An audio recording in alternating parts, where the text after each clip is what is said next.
hitting the go live button? The podcast is live. Look, it's live. We're live with the Toddfather. It's Heather's Longbox, and Bret Todd from Comic Fanzine is joining me today. Hey, everybody.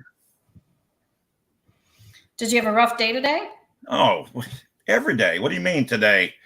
I wake up and it's a whole new world. You know, by daytime, I'm kind of like old Bruce Wayne. You know, I'm not a millionaire, but I'm a bondsman and bounty hunter. So 24/7, I own my own. And then by the nighttime, I've got this monstrosity. I've got about 300 long boxes, about 250, 260 short boxes, bagged and boarded. And, you know, I'm just I guess a hoarder. They say a collector. No, probably a hoarder. Well, I find collecting a bit addicting, especially the auctions. I get caught up in the momentum and the adrenaline. And one page they call me a sniper. I'm like, that's how you do an auction. I'm not a sniper. That's how you play the game. Well, there's no splitting books. You can't cut them in half. You're either winner or you're a loser. And I'm real weird. I don't like losing, and that's me.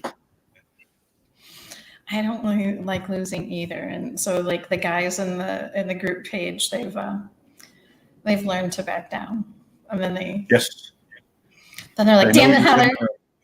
They know you're in the room. I don't know if you can see it back here, but I've got my banner and I've got my wall. I've got, my TikTok stuff, the Toddfather, the whole 9 yards, the whatnot, everything. I've been an eBay guy forever since it first started from the Pez, takeover, and I still do it. I used to keep 1,000 items on. I'm about down to 500 or 600.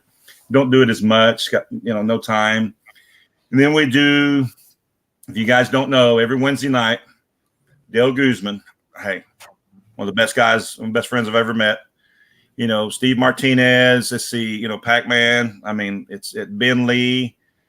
It's all of us. Caesar, Caesar's been my right hand man right now, Cesar Morales. Yeah, Cesar Morales, but just my backup. I mean, I couldn't do it without him. I mean, this is a great show. We've got a great cast, all different walks of life, different states, different mindsets, and I'm not all there most of the time. So, I'm just kind of there. So it is what it is. We have lively shows. We have people to come in. We've got, we're going to have a scammer show, I think, here next week. And, there's Dale right there. Hopefully Dale will be back next Wednesday. We do miss him. He's had some stuff go on that, he's had to take care of, and we understand that. But you know what? Even though he hasn't been on the show, he's still been behind the scenes. Oh no, listen. When we put this thing together, it was one of those deals. It's an everybody thing, but where Dale was at the time was like, hey, I don't have the time to go in and talk to everybody. Like, I'm not saying he does, because he works too, but he's got that mindset where I'm just like, I deal with people all day. I talk with lawyers, judges, and crooks. And I mean, those three together will make you start drinking at 8 o'clock in the morning. So, by 5 o'clock, I'm like, excuse me, but I'm sorry. I don't mean to flip everybody. That's just to the people I deal with. But Dale has been a blessing. Like I said, the whole crew from Comic Fanzine, that has grown. We're almost a year and a half in, and we're just we're blessed to have what we have. It's this, whatever it was that we had, if it's the flu, the cold, whatever they call it, whatever it was, it put us together. It forced us to lean on each other, and now we're where we're at. And you do like more. Well, when I first tuned into you guys, you did a special for Wounded Warriors, and I think you had up to 16 artists, 16 guests. Yes, I mean, we had you talk about the sketch off. You mean when they were on there getting after it? I mean. Yeah. We're fixed to do some other stuff probably after the first year. Christmas is coming up, but yes, we had. We can name off all the artists. I mean, we've had them on before, like Zavala. Like I'm doing a book with Tyler J. We're getting ready to announce it. Dale's done some books, but that particular thing was, boom! You got to have a sketch done like that, and we put people to the test. I don't think it's ever been done before. I've got I a don't think that many people at once. no. That for that venue, no, and I don't know if Dell has. Now I put a feeler out to Guinness. I haven't got anything back, but I haven't just got on them. I got a friend that works for a friend that works for a friend that knows a friend, and I'm going to still get with them because we've got it. We got it videoed. It's archived, and I think they need Somebody to knows certify that. it. Yeah, and they need to certify that for what was done. But But they would be really cool. That would be a pretty big feather in your cap. yeah, for all of us, like he's right now. This is. I'm going to tell you guys, in the business of comics and anything collectible, from toys. We had a toy guy on last night.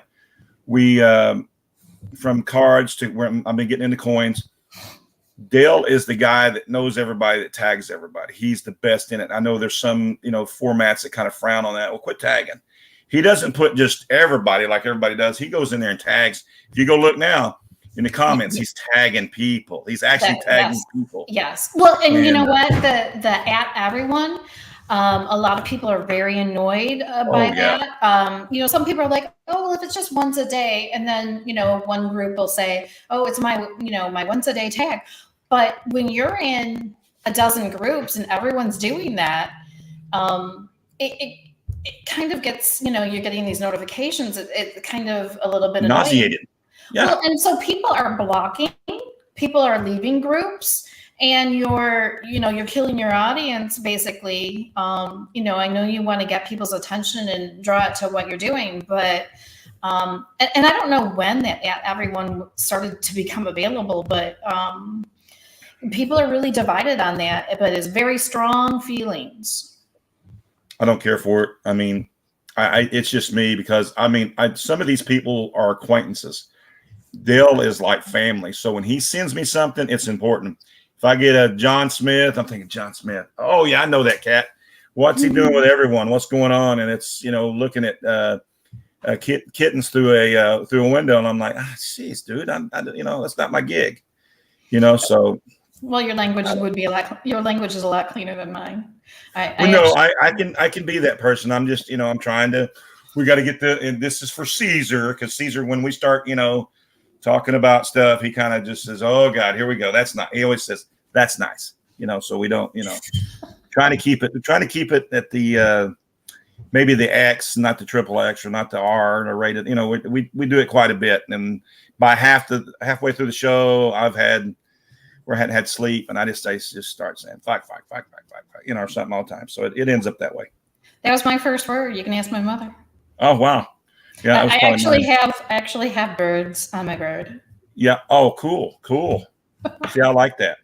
That's what I need to do, because I give quite a few of those out, especially in my profession. Everyone teases me. They're like, it looks like a mustache, Heather. Oh my gosh. But no, we've been talking about, different ones of us. I would kind of like, when you come into our show and get the whole group one of these days to come in this show, get all the gang together with Dale and Pac-Man and everybody, get everybody on the same page. But I promote myself, of course, like I said, my stuff, and I'm on everywhere. But I like to promote the group, the Comic Fanzine group, because I was doing stuff before, but it was kind of singular, and I like the group setting that we have. And I always push our group. Somebody will I'll get on somewhere and I say, well, there's Bret. That's the guy he owns. I said, no, back up. I don't own nothing. It's a group thing. It's like the cog, Spacely Sprockets and Cogwell Cogs. One couldn't do without the other. And that's where we're at. And I think that's and nothing wrong. I don't get mad at people. It's just people, think singularly. And we're a group. We're an entity. That's a different word. Not just one. We're a group. We're a collective. You know what? When you guys come on the show, you always talk highly of each other, whether you're there, whether they're assholes. Every one of them. Fuck them. They're assholes. No, whether they're there or not, you're speaking highly of them. And it doesn't change when they're not there. You know what I'm saying? Well, I don't, and it's like Caesar. I mean, he gets the hour and a half, 2 hours from the home. They let him out. They change his diaper. They put the bib on. And boom, he's there. And I mean, it's great. We love that. We love that aspect. We don't have to call anymore. They just automatically have him propped up, and we're like, yes, because that's a lot of work off our shoulders, me and Dell and whoever, Then you got Pac-Man. He smokes for them Virginia Slim 120s. Catching him on. He does. He smokes them. You remember that you remember the ad from Virginia Slims? You've come a long way, baby. You've come a long way, baby. Well, I think he switched to Newport, so we see a little bit of a hole in his chest. So, we'll catch up with him. We'll get him. But no, we've had a great start. We're kind of in the transitional stage with some other stuff. We're wanting to kind of venture out, maybe, like we did before with the Wounded Warriors, do some other, charitable events. I know we've talked about it. We haven't sat down as a group because, one person's having surgery, this person's going through this, and it's around the holidays. After the holidays, I think as a collective comic fanzine, you'll go on and you'll see us, and we'll update everybody what's going on. We try to keep up with that. And I get hit up a lot. When are y'all going to do that again? Or when are you going to do this? I say, hold on. Got the holidays, got people out sick. So with all the artists that you guys know, yes. I am surprised that you haven't commissioned somebody or you haven't talked to somebody to make a logo or to make some artwork with all of you guys on it. Well, Dell's kind of done that, but we've that's what we need to do. But the thing is, and I know Dell will agree with this, if we reach out to one and the other, we don't know what I mean. It's almost going to have to be like a collective deal with the artists because we know a lot of them. And if we go to Joe 1 and then Joe 2 shows up, say, hey, why didn't you ask me?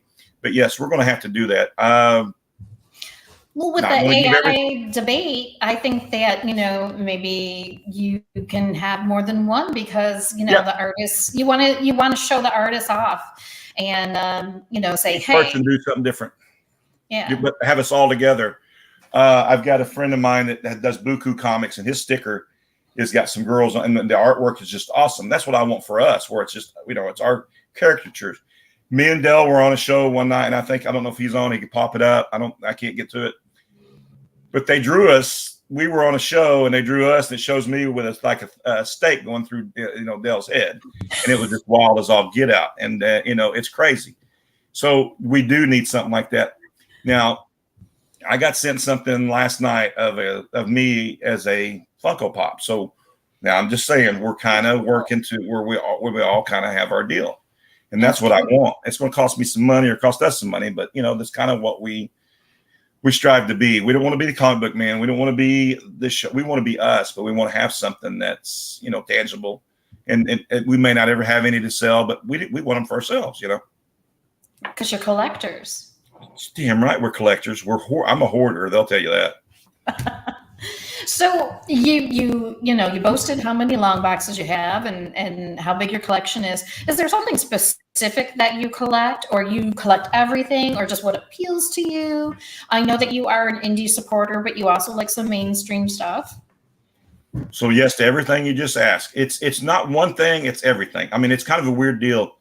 You can't help but deal with Amazing Spider-Man or Harley Quinn or anything, but I mean, I just got some books in today, but the mainstream stuff is great, but I'm more into the independent stuff, just like the I got a from there goes everything. Bulldog Distribution did these are the ash cans that everybody's looking for. Let me pull one out. Sorry, I'm getting my readers out. Oh, that's all right. I had a plastic bag, but Cerebro Comics. Then there's another group that we're involved with. I'm going to talk about that too. Okay. This is from CrossGen Comics that came out with Meridian, Crux, everything like that. Independent book, and they're coming back out with this stuff. These were distributed by Bulldog distributors. They were hard to come by. You go look them up on eBay, and I've got the massive collection. I bought them before, everybody knew what was what. I mean, some of them go for $90 to $100 a piece. It's just, I like the oddball stuff. I'm the Vampirilla guy. I'm I like the Zerdy girls. I'm good friends with, those people, Polito, all that stuff. And, I got started that way. I've always been that way.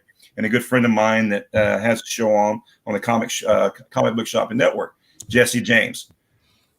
I'm with him probably every night of the week almost. I've missed very few shows. I'm I've been on there since maybe the 10th show, and he's done like almost 2,000 shows or how many? I mean, it's just crazy. Wow. Wow. So yeah, I try to support, and I know Dell will agree. Caesar, Pac-Man, Benjamin Lee, all of us, Scuba Steve, all of us, we support everybody. Like with you and what you do, like Demon Field, everybody that has something we want to contribute to. It's not about us. It's about you guys. It's about the artists. It's about the writers. And that's what we try to do. We try to put everybody together because a lot of people don't know who does it. Who's that guy? You know, who's this guy? And different comic sellers. Like we're good friends with Cool Comics, you know, out in South Carolina, and Merle Cantrell. I mean, we got just different people, and we love them all. We try to not eliminate anybody or exclude. You know, like I was talking about earlier, Cerebro Comics. They're out of Arizona, and they've got a young lady. I know, and I think you know Chelsea.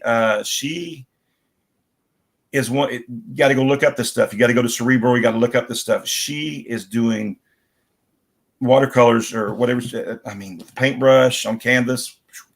Just, I mean, talk about doing a commission. Everybody needs to get on board before you miss the ship. That's all I'm telling you. Go to Cerebro Comics, look up her stuff, and it is just amazing. What's Chelsea's last name? I never can say it right. Depres or Depres. I never can say it right. And I think you know what the French girl, everybody. The French girl. No, let me get it right here. I can get it. Let me go to my phone. Russ Cassidy's popped in, and he says, "Well, the indie creators appreciate it for sure." And listen, yes, I am the diehard in the wool indie fan, and she spells it's Chelsea, and it's Cerebro Comic, and it's spelled Despres. And I've noticed her on your show a couple of times. But I would say you take Anvu, you take Mog Park. We constantly talk to these people. Mog's moved, and her husband Mel have moved to California from Hawaii, and you got Anvu that's in Hawaii. And these are artists that were together. Now they're separated, but they still do work together, and we love it. And there's another guy. Listen, let me tell you something. BDI, Tom Hutchinson. He said, I know that guy. Listen, I am in awe when I'm in his presence because there is a guy you want to talk about smart. I will talk about Jacob Bear. I love Jacob Bear, but Tom has put, from NEI. I mean, he's worked with some of the biggest artists and the biggest people in the country. And I've got most of his stuff. I mean, Big Dog Inc. I've got tons of Big Dog Inc. We know you too, Tom. Yeah, I met him 2015. So, and he was just on the show with his Princesses versus Zombies. Love it. I've got it. The real Toddfather, please stand up. Love this guy. Well, Facebook user, we don't know who you are. That's it. Tell us who you are. But getting back to Tom has put a lot of people together. He has built. He doesn't just think of he thinks of the group. And I want him to, I always want him to benefit, because this guy, he does his shows. I think it's on Sunday nights where he's got comic collection he buys. Then he brings in his stuff too. The way he mixes up stuff, and he goes out in Arizona and hangs out with the Grand Poobah, Jesse, what we were talking about earlier. They're great friends. And Tom is the kind of person that we can call on a dime and say, hey, we need somebody in the show. He'd show up just like Jacob Bear. And he told me that, yeah. And we love it. And I love Tom's show. I haven't been on there yet. Tom, I would like to come on your show. I would. I'd like to go on there and just listen because he has some of the big people in there that I would like to listen to. And I know Dell's been on there. And like I said, he has connected a lot of people. He talks about how he likes to shake it up. He likes to get different artists for different covers and stuff. And he's very supportive of, not just talking about his books and everything. He's supportive of the other creators and other artists and stuff. Let me give you a little background about Tom. We kind of knew each other. So I do sell on eBay, and he bought a book. And I found out it was him. And I was like, oh, no. You don't have to make this. No, I'm buying it. I didn't archive this book. I think it was the J. Scott Campbell cover of one of his books. And I had it up for sale. He bought it. Oh. And to this day, I'm still in awe. So, hey, Todd, the big dog. Yeah, he bought a book from me. So, I feel privileged. You know what I mean? Yeah. And to me, he's at that, him and Brian Polito and those guys, they're not like that. They're just right there. And I'm Victory. That's one of my buddies. Well, he's very happy that you stood up and showed off the shirt. Yeah, I think. that is my dude right there. That's Martin. He knows. Martin Zavala? Martin's is Martin Zavala. Go tell Martin to get on here. But no, Martin's a good friend of ours too. We love him. No, it's a friend of mine. His last name's Victory. When he shows up, I always say, "We have victory," real loud. I scream it. Oh, Martin's, always welcome to join. Tom, because you want to be on Tom's show, he says we can do that. Yeah. I haven't done a big show in a while, but you're welcome. I would love to be on there, Tom. I really respect him. I really do. He is one of a good influencer for me with the people he's worked with. Because, you talk about covers from J. Scott Campbell to, you think we've had some artists on? We are just like a thumbnail to him compared to the artists he's had and he's worked with. It's great. He puts these writers together. It's just what he's done for the comic industry, but also what he's done for the independents. The independent stuff is where I'm at. That is my favorite thing. I love it. When I met James O'Barr, I've met different people. Lensner, I used to set up convention. There's Lensner. Now, hey, you're back. It was just cool because the Cry for Non stuff was going on. It was real big. So there's Brandon. Hey, Brandon. We independent guys are always who I hung out with. Yeah, I don't go. I have to admit that when I go to a Comic-Con, I'm really not. I'm not paying for VIP shit. I'm not standing in line for an hour and a half to get a fucking signature or whatever. I'm not an impatient person to begin with, but celebrities are just people too. I really love hanging out at Artist Alley, and I really developed some good friends through the years. So, and that's what Indie Volt's all about and what I'm all about. Even my podcast show before, I was always interviewing independent creators and talking about their Kickstarters and stuff. I love getting involved with Kickstarters. They're so much fun. Well, that's just like this gentleman here that we've got to be good friends with. This is getting ready to go into, I guess, syndication. They're going to do, I guess, a cartoon. They've talked about maybe Billy Bob Thornton in here, but it's Franklin and Ghost. Garrett Gunn, and I had him on the show. Nobody knew what Franklin and Ghost was. And when I heard we were going to have, Garrett Gunn, I was like, oh crap, Frank, and everybody in my group was like, what the hell's Franklin and Ghost? I was like, are you serious? You guys don't know what Franklin and Ghost is?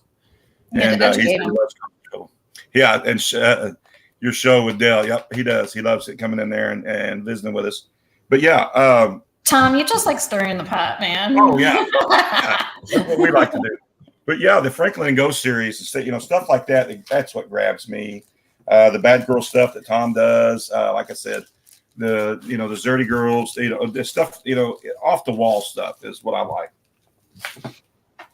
Yeah, I love Zombie Tramp. I've really been getting into the Vampirella covers myself. And Nightmare, she did a Vampirella cover. I got a low number because there's a limited number of them. They printed up 500 and they threw out 100 that were kind of like bad or whatever. So there were really only 400 for sale. And it was just a cute cover she did. It was adorable. Well, that's kind of my deal. I don't mind the mainstream because we have to have it. I like it. Don't get me wrong. I love the Amazing Spider-Man. I love Superman. I love the movies they've come up with. But like I said, almost the darker it gets, the happier I am. I like the vampire stuff. I like the dark shit. I just like it. You're already on the edge of the dark though with your day job. Oh, I am. I'm telling you, and if I'm not bounty hunting looking for people that jump bond, I just got a call on one right for come on the show, and they were like, "Well, are you available?" I said, "No, I got to do a show. I got to cooking some steaks on the grill when I get through." And I just told them, I said, "It's one of those deals that I've got to have quiet time and sit back and relax." Matter of fact, somebody's calling me right there. I just have to wait. It is what it is. It's 24-hour day. Do I work 24 hours a day? No, I work sometimes 15, 20 hours a week. That's all I work.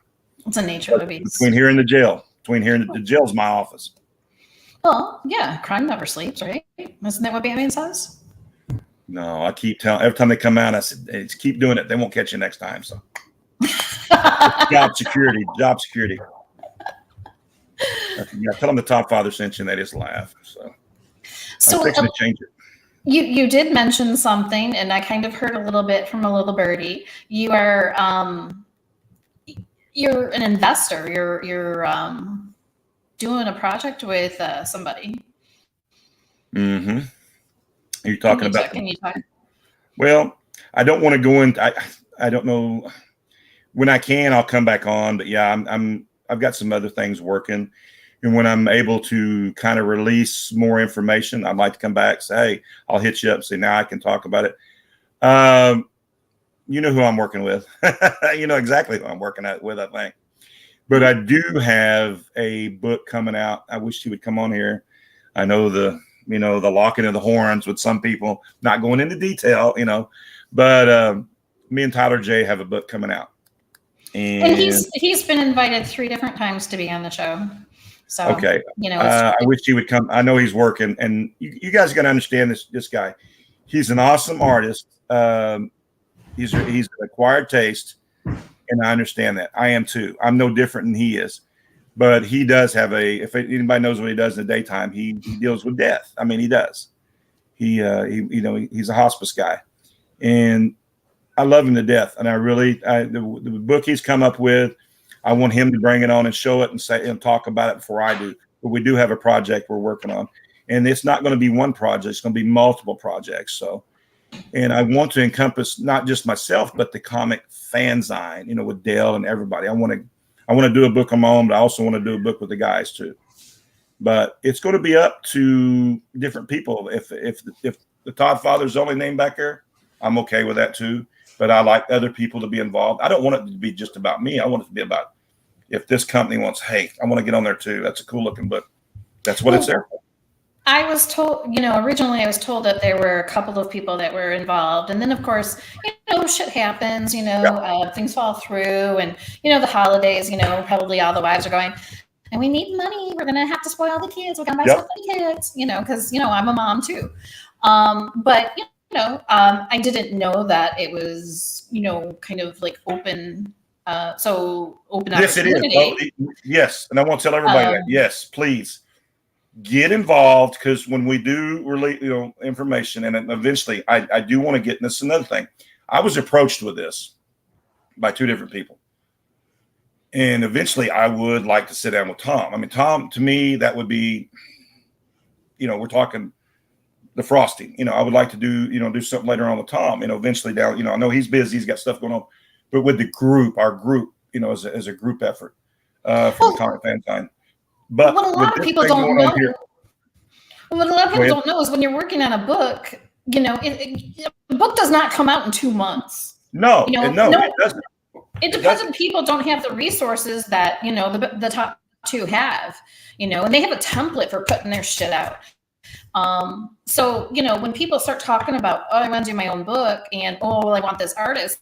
If you really want the artist, you wait until their schedule opens up. That's what I've done. So, hey, get a room, you guys. They're kissing. My producers are kissing. Listen, I don't have I haven't took enough. I had enough whiskey in me yet.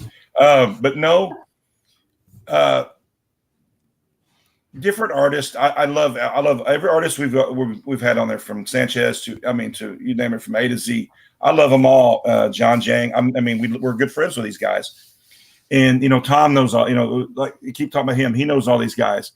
And knows all these people. I kind of wanted to do something, and I kind of put it. I kind of told somebody else, I wouldn't mind doing something.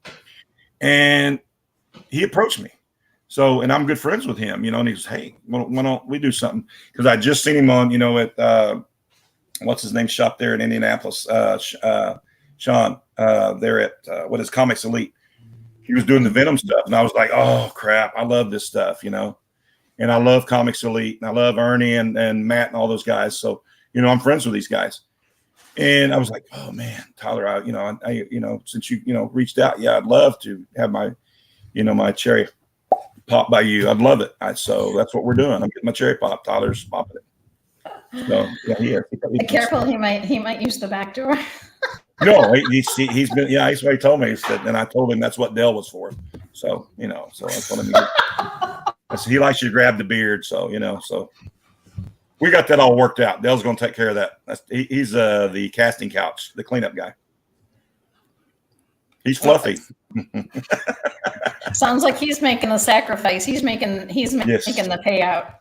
Yes. He's as they say, taking it. But no, when we can show the cover and do everything, I think when everybody sees it, oh man, and the little Easter egg he's put in it, oh man, it's promoting your boy here. I can't draw. I could probably write. I can't draw worth shit. That's why I collect art. That's why that's why I pay. I mean, in business. I've been head of different companies. I've owned different businesses. I know how to run things. Like I'm good with numbers, good with people. I think that helps. Like with Tom, how he does things. That's why I admire him, admire certain ones. I keep mentioning him, but he's kind of set the standard, kind of like the gold standard with the way he does things. He's a beast. A lot of people. He's incorporated everybody. Kickstarters. Oh my god. Yeah. And that's like back in the day, Polito and Hughes, back when they were running, and then Polito's still the big man, on campus. But knowing these guys not saying no, Tyler's a friend. We're starting here, but will I do with other people? Yes. And will I continue to do with Tyler? Yes. Because, he was the first, like I said. So, I have to kind of get, I'm romantic with him. So it's kind of a weird deal. We're dating. We're the dating. So there wasn't like a wine and dine period, right? It just, Nah, let's just, we're at A. We know what happens at Z. Let's just go ahead and get to the goods, Yeah. It's got the money shot, as we call it. So we skipped it and went straight for the money shot. Good. I got you. Yeah. I might have to talk to you after the show. Okay. That is fine. But no, like I said, I like with Dale and everybody else, like with you, we're here to promote. We want to do a few projects like for maybe ourselves, not trying to be selfish, but push some of our books and stuff like that. But like with the Wounded Warrior stuff, we want to do more with that. Maybe like Ronald McDonald House, different charities, different things with different people. Got a sister lives in Memphis, and they got St. Jude's. They're stuff like that. We want to do different things, and but I'm ex-Army, and I can tell you, the veterans sometimes, they don't get the treatment that they should get. And it used to be long lines. Now it's not as bad as it was, but it's still bad. So I've heard bring awareness stories, to that. Those guys just have to wait, forever for basic necessities, that many of us take for granted, because a lot of us, like for instance, we all have private insurance. Right. And these guys, they signed a contract, they signed a deal, they're government property. They should be taken care of. Brandon, your buddy, he says, count me in on those. Oh, yeah. Brandon, I'll tell you what. Brandon's always been, we've got, Brandon's one of our top supporters. I mean, he's there in the chat. He's there with us. If we need something, all we got to do, there's some of these guys, and everybody we can. But this is our every week person. This is our, we've got guys that come in. We're not talking about them. We're not talking about them, but we've got guys that are steady. These guys that are in every week. We may not be talking about their topic, but they're in every week because they know what we'll do. We will step out. If it's difficult, we're going to do it. That's just the way we are. And I don't care what it is. We're going to try to be the best at whatever it is. You watch Comic Book Men. I think it's a great show. I don't have nothing against them. I've met these guys. I know our guys have met them. I don't want to be them, but I want to be what we're supposed to be and be the best of what we're supposed to be, is what I'm trying to say. And Bret, how long have you been doing this?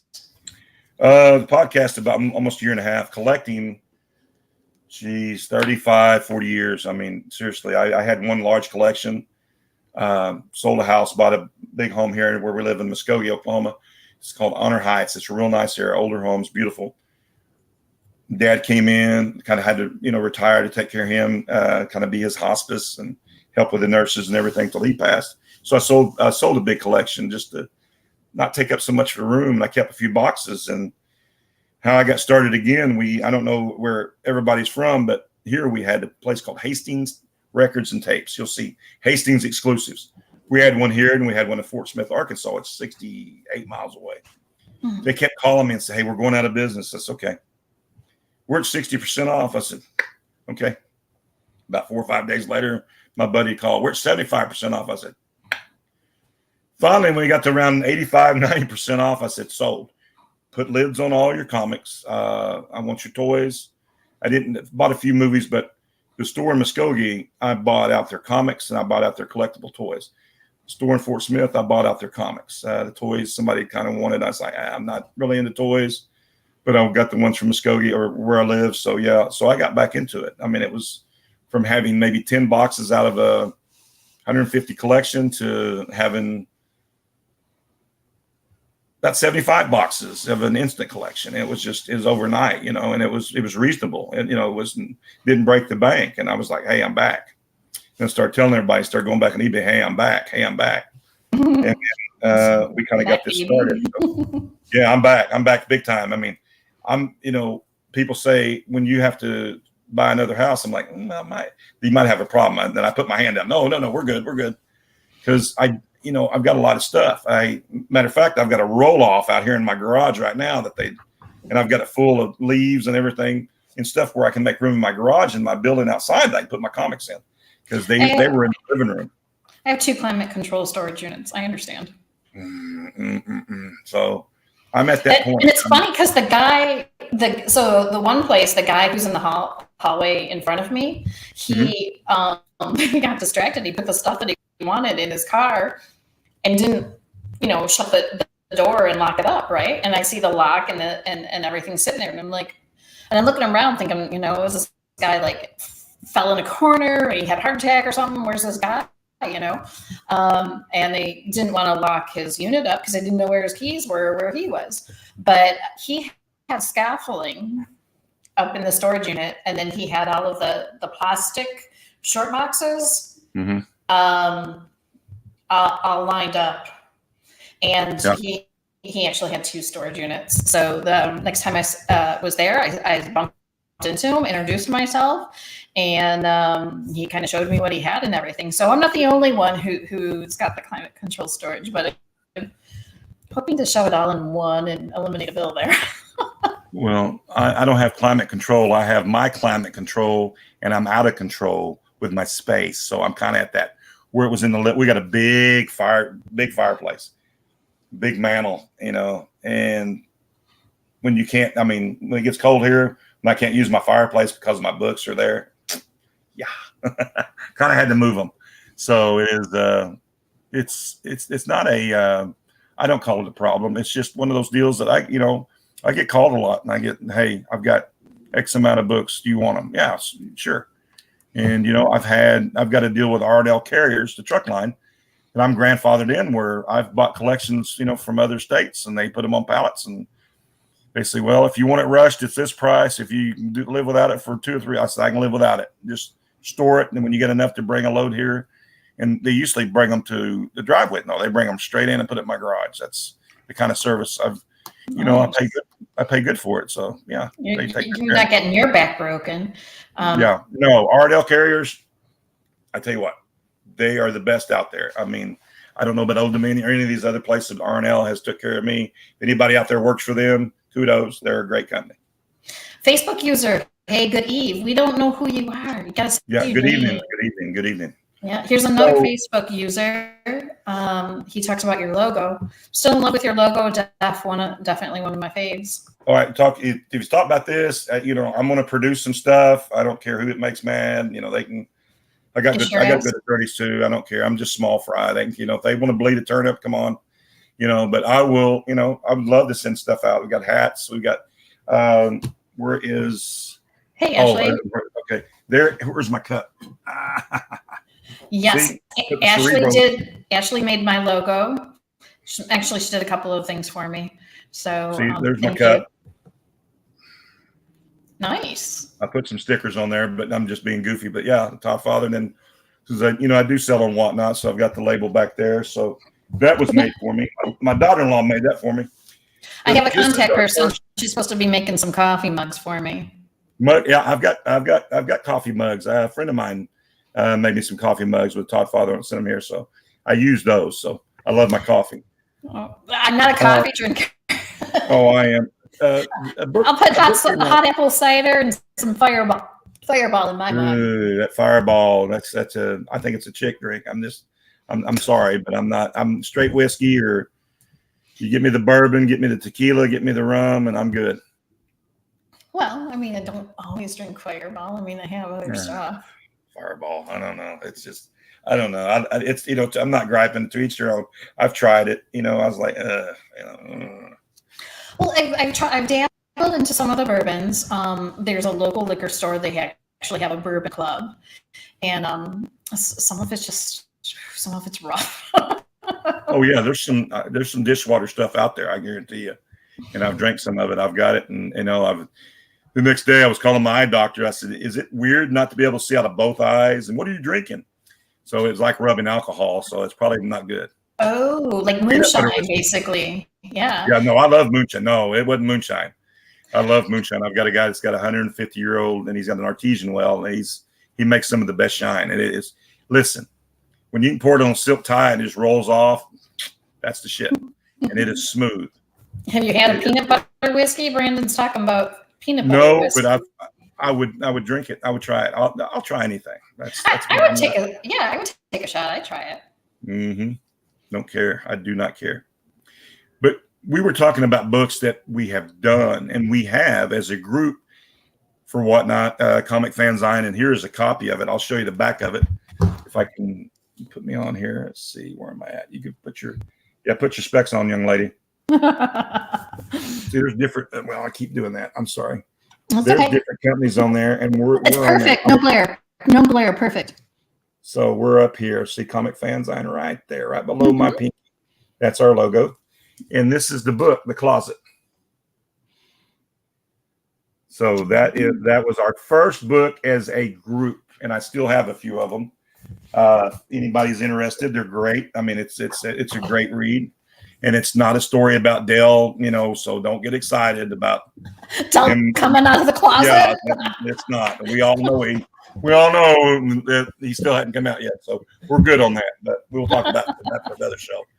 So you know what? But it does. It's green and hairy and big, and I don't know. Maybe it does come up like Dale. Who did the cover on that? You know what? That's what I was trying to remember. Where is he at? He needs to come in here. Brandon says, "Good book." It is a good book. I'll have to look it up and tell you. I can't think right now, but it is a beautiful, beautiful book. We had, each one of us got so many, but where's Dell at? I'll have to ask him. But he's the one that set it up and got it put in for us. It was a collective. We all went in together and had it done. But yeah, beautiful cover. Dell sent me a book. And did he send you one? Not that book. He sent me a different one.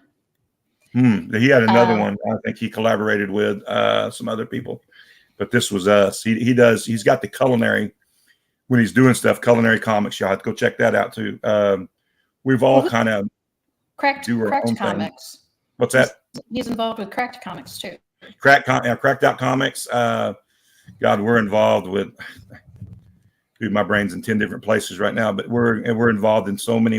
I need to get somebody to give me a Rolodex like they used to say, we're with this, and this, and this, because we're all going, oh, that's us, isn't it? Just, I'm not saying we got too much stuff going on, but we got a lot of things going on. We need Pac-Man to put the cigarette down for about 2 minutes. But we've got some interesting characters. You got Benjamin Lee. He's an artist. Our buddy Steve, he's an artist. They both do artwork. They're very talented. They're in our group. So it's kind of cool. I mean, they're not mainstream, but could they be? Yes. I mean, anything could be. But the show in general, I really think is a good show, and I think we've done well with it. And I think we could always improve. You never want to stop improving. But I think the focus has been good, and the camaraderie, the joking around, and not, sometimes not giving a shit. I think it helps. You guys look along really well. Yeah. You know, you've got several hosts, and you always most of the time you've got more than one guest on. Yeah. It's very busy. It is. For me. You know, I'll tune in and then I'm like, okay, not for me. Yeah. So, Call but you guys it the gang. You know, the gang. yeah. I'm surprised nobody's, you know, taken the Little Rascals thing. You know, the He-Man Woman Haters Club. No, not us. That's no. We're just the opposite. No. We love having, you know, like I said, we love having different hosts. We have on come in. We have different, you know, people that want to come in and help us host. You know, so we tell them, bring it. You know, bring it. We want to, you know, involve people to get them started maybe into something. There's a lot of people that don't know what they're doing or don't think they can do it, and they can. That's just it. If we can do it, anybody can do it, especially this guy. You know what I mean? I didn't expect this to be what it is. We were all in a group talking every night, and somebody made, you know, statements, said, hey, why don't y'all do this shit online and just don't even know the camera's going and just talk shit. I said, okay with me. I do it all day, every day. So it's normal life. And when you see us talking to people, we're talking normal. You know, we were, I'm not going to go into names, but we were begged to have a show, and we're getting ready to have a scammer show about a guy that, you know, scammed a lot of people. Like I said, I'm not going to breathe life in him, talk, you know, tell his name. So Dale goes out and he says, hey, we're going to do this. He said, Bret, what do you think? You know, talk with the guys. I'm like, yes, let's do it. So we get the guy on. The guy shows up. You know, I never dealt with him, so I don't have nothing to really have a grievance with him. You know, I think it's wrong the way he's done people, whatever. Dale did, and some other people did. Dale is about the only person that went after him. So all these people said, bring him on. We're going to go after him. And it was just like crickets. Then as soon as he's off, bring that son bitch back. We're going to kill him. I'm like, no, we're one and done. You know, you had the opportunity. So we try not to repeat a lot of things, but the charity thing that we're going to repeat till we can't repeat no more. We are going to always do something for charity. If you guys know something out there, there's something going on, a Kickstarter or any kind of thing, we want to promote that. We want to promote any kind of charity, any kind of event, you know, for any kids, if it's for school, doesn't matter. We want to be a part of it. Well, that Wounded Warrior show, I think it went on for like over 4 hours. That was just, that was incredible. Yeah. We have another Facebook user here making a comment. Let me put that up. Never seen your pod before, so saying hi. Well, yes. Hi to you, Facebook user. We're not sure who you are. You say your name, say, hey, first time on her pod, or and I've got a pod. Well, my group has a podcast too, so that's why we're together today, you know, talking. So yeah, just let us know who you are, and we appreciate that. We like that. We love, and I know you do too. We love our regulars, but we like to get, you know, we like the newbies to come in and speak and say, hey, I'd like to come on and show you what I got.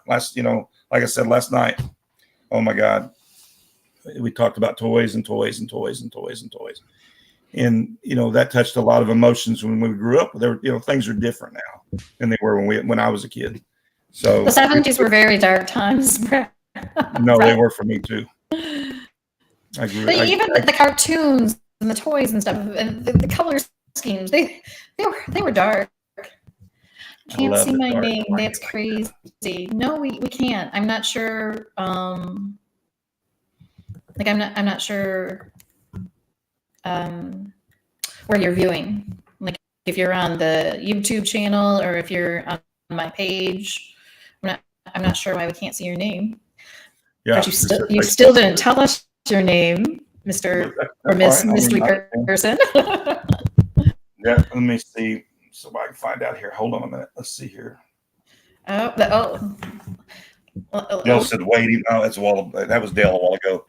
So we know he's on here because he's been, you know, sharing out with everybody. That's probably somebody that, you know, either he shared out of their nudist and seeing this. But I like your format. I like the way you're doing things. I mean, we watch, you know, Strong Women in Power. That's the greatest thing. I mean, it really is. This is what, no, seriously, in the comic book business, you know, we need more diversity. We need more everything. And that's why, like I said, I'm into the independent stuff because it to me, it's not just a niche. It's somebody's dream, you know. And they may want to work for the Fortune 500, the two big companies. That's great. But it seems like since, the guys went out, like Rob Liefeld, Rob has a show on Whatnot I watched the other night, and Todd McFarlane, all these guys that I've met before in the past, these guys and Jim Lee and all of them just will, they just jump out and they go start their own stuff. The independent stuff wasn't really out there. There was a few oddball stuff, but until those guys did that, I mean, that's what, to me, that was the Kickstarter to everything good. Now, did they mass produce a lot of stuff? Yeah, they kind of did, and overran stuff. Yes. But it's like you're talking about the Zombie Tramp, the stuff that I like. That's how that stuff got started. I mean, that's, there's a, catalyst to everything. And I think right, that all started. Your big two, they had a format and it was all about superheroes, which, anybody who knows me, they know I have a big Wonder Woman collection. I have people who send me pops and people who send me things. So with independence, they've got a different story, a different genre. And, everybody I think has at least one story in them that, they want to get out. And so what's great about indies is, I'm not into superheroes. I'm more into monsters. Hey, there's something for everyone. No, it's just like my big Godzilla book. I love Godzilla. I love the, I love the monster stuff, the Freddy Krueger, any of the stuff, any of the movie stuff like that. I just picked up a collection that had a bunch of the Archie versus Sharknado. I'd never seen that book, so that was kind of wild. And Archie meets the Predator, and it was just kind of cool. So, like I said, I love the independent stuff. Oh, okay. So what Krista has done is that she's put the YouTube link up, and then you can go to StreamYard.com/Facebook. So if you grant access, all your future comments will include your name and picture on StreamYard. Yep. So that's good to know. Because we try to do a weekly show. We try to be flexible with our guest schedule, because we're featuring our guests. We want to be accommodating. So yes, I love it. In your huge collection that you have, what is that piece that is just really close to your heart? That's the question. None of it. I mean, I like it all. I'm not, where some people got to have that holy grail. If I get it, it's like the Hulk 181, that'd be great. I mean, all that stuff would be good. But, my old Vampirella magazine collection, I guess I would have to say, I love the old stuff. I love the, old Bernie Rice and stuff, but the Frank Frazetta stuff. Got to meet Frank. I love that old stuff. I love the old Frazetta stuff, but there's not one book I can just grab and say, oh man, I can't live without that, because I've got the dream. I've got the whole collection where I've got I'm not got every comic book out there, but I've got a ton of them. You have quite a lot of poo, I hear.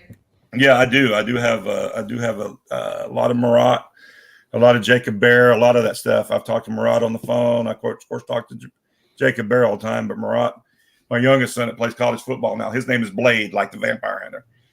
He's 18 and plays college football. We were on the highway on the turnpike going to Tulsa, and the phone rings. I'm looking at this number. I'm like, wow. He said, hey, it's Marat Michaels. I was like, oh, hey, what's up? And we're on speaker. And Blade's like, hey, is that really the guy? I said, yeah, it's Marat, So, yeah, I do have a lot of the Do You Poo. I like that stuff. I like a lot of people don't like the swipes, or maybe not into that. I love the swipes of the Amazing Spider-Man 300s, the Hulk 181 homages, or however you say it. I love those. I love those covers. They're close and dear to me too. But the Do You Poo, the Vampirella, stuff like that, that's the stuff I really like. And you talked about how you have like 35, 40 years of collecting. What inspired you? Was it just opportunity, or was there something specific that, I want to collect this whole run? Or? No, I've never been a whole run guy, but I read books, comic books when I was younger. And to me, like my dad, he never was into it. But like I said, it's your you're at like an art gallery, like a Monet or Rembrandt. It's a palette. You see that, it's like Caesar in our group. He says, he doesn't read books. He's got the walls on his, you see that beautiful of graded comics. That's art. It's art. And that's it. To me, it's in its rarest form. And you've got people's words, on the storyline and stuff like that. And that's my whole desire of collecting is it's a piece of, like I said last night to somebody, it's their blood, sweat, and tears. They've put their heart into this, and you've got it. You've got a piece, that somebody, like you said, it doesn't happen overnight. They work and work, a lot of stuff on the cutting room floor, but you've got the final result. And it's like our book that we've got, we love it. And like I said, I love collecting. I love to show up at a shop and see a new variant or a new cover or a new artist that's just killing it. I'm running out of balls. What's that? I'm running out of balls. But no, I am too. I'm getting to the point where, I've started kind of collecting coins and stuff too. We've kind of dabbled into that, but what is it? Is why I collect. I do a little bit of coins. I do little stamps. Yep. Brandon's like, that's why I collect. He collects original art. Yeah, original art. We've Ben Lee, Brandon. When you're in our group and Benjamin's on there, Benjamin Lee, he's out of around Seattle. He's got some original art pieces that are in the tens of thousands of dollars. I mean, just crazy art pieces. And I've got some too, but nothing like what Ben's got. I run across, like collections I buy, they have that. I say, if you throw that in, I'm in, and they will. And I love that stuff. I've got to get a portfolio with all the prints and all that stuff because, I've got everything. I've got one here that, oh crap, if I can get to it, that I love because it's kind of got that dark demeanor. It's kind of like a zombie thing, and it's J Photos. I mean, and I love John Lennon, and look at that. That is just, and it's triple signed. That's a piece I want to part with because look at that. I love that stuff. See, that's what does it for me. Yeah, there we go. No glare. Yeah, not the glare of your computer screen. See, there's the signatures there. And then, let me get that computer out of the way. Let's see if I can do it this way. There we go. Good. Yeah, no glare there. So stuff like that. I mean, I'm into. It's like the Sarah Frazetta, like the movie piece, kind of like a movie deal. I can show you this too. This is a Clayton Crane. I mean, with Sarah, Frazetta, Frank Frazetta's daughter, and it's just like, man, I love that stuff. That it's art. It's art. And so comic books to me is like collecting art, and it deals with history. It deals with, emotional stuff, everything. Well, I think for me that, it just speaks to me. I have, I had an art teacher who produced some art. I have his stuff. I have comic book stuff. I have, different kinds of art. There's a guy, two guys, Christopher Sanchez and John Boy. I always pronounce his last name wrong. John Marquine, who did El Mariachi, and then they revamped it and started coming out with it again. But the original, I think, first or second cover that they did, I fell in love with it.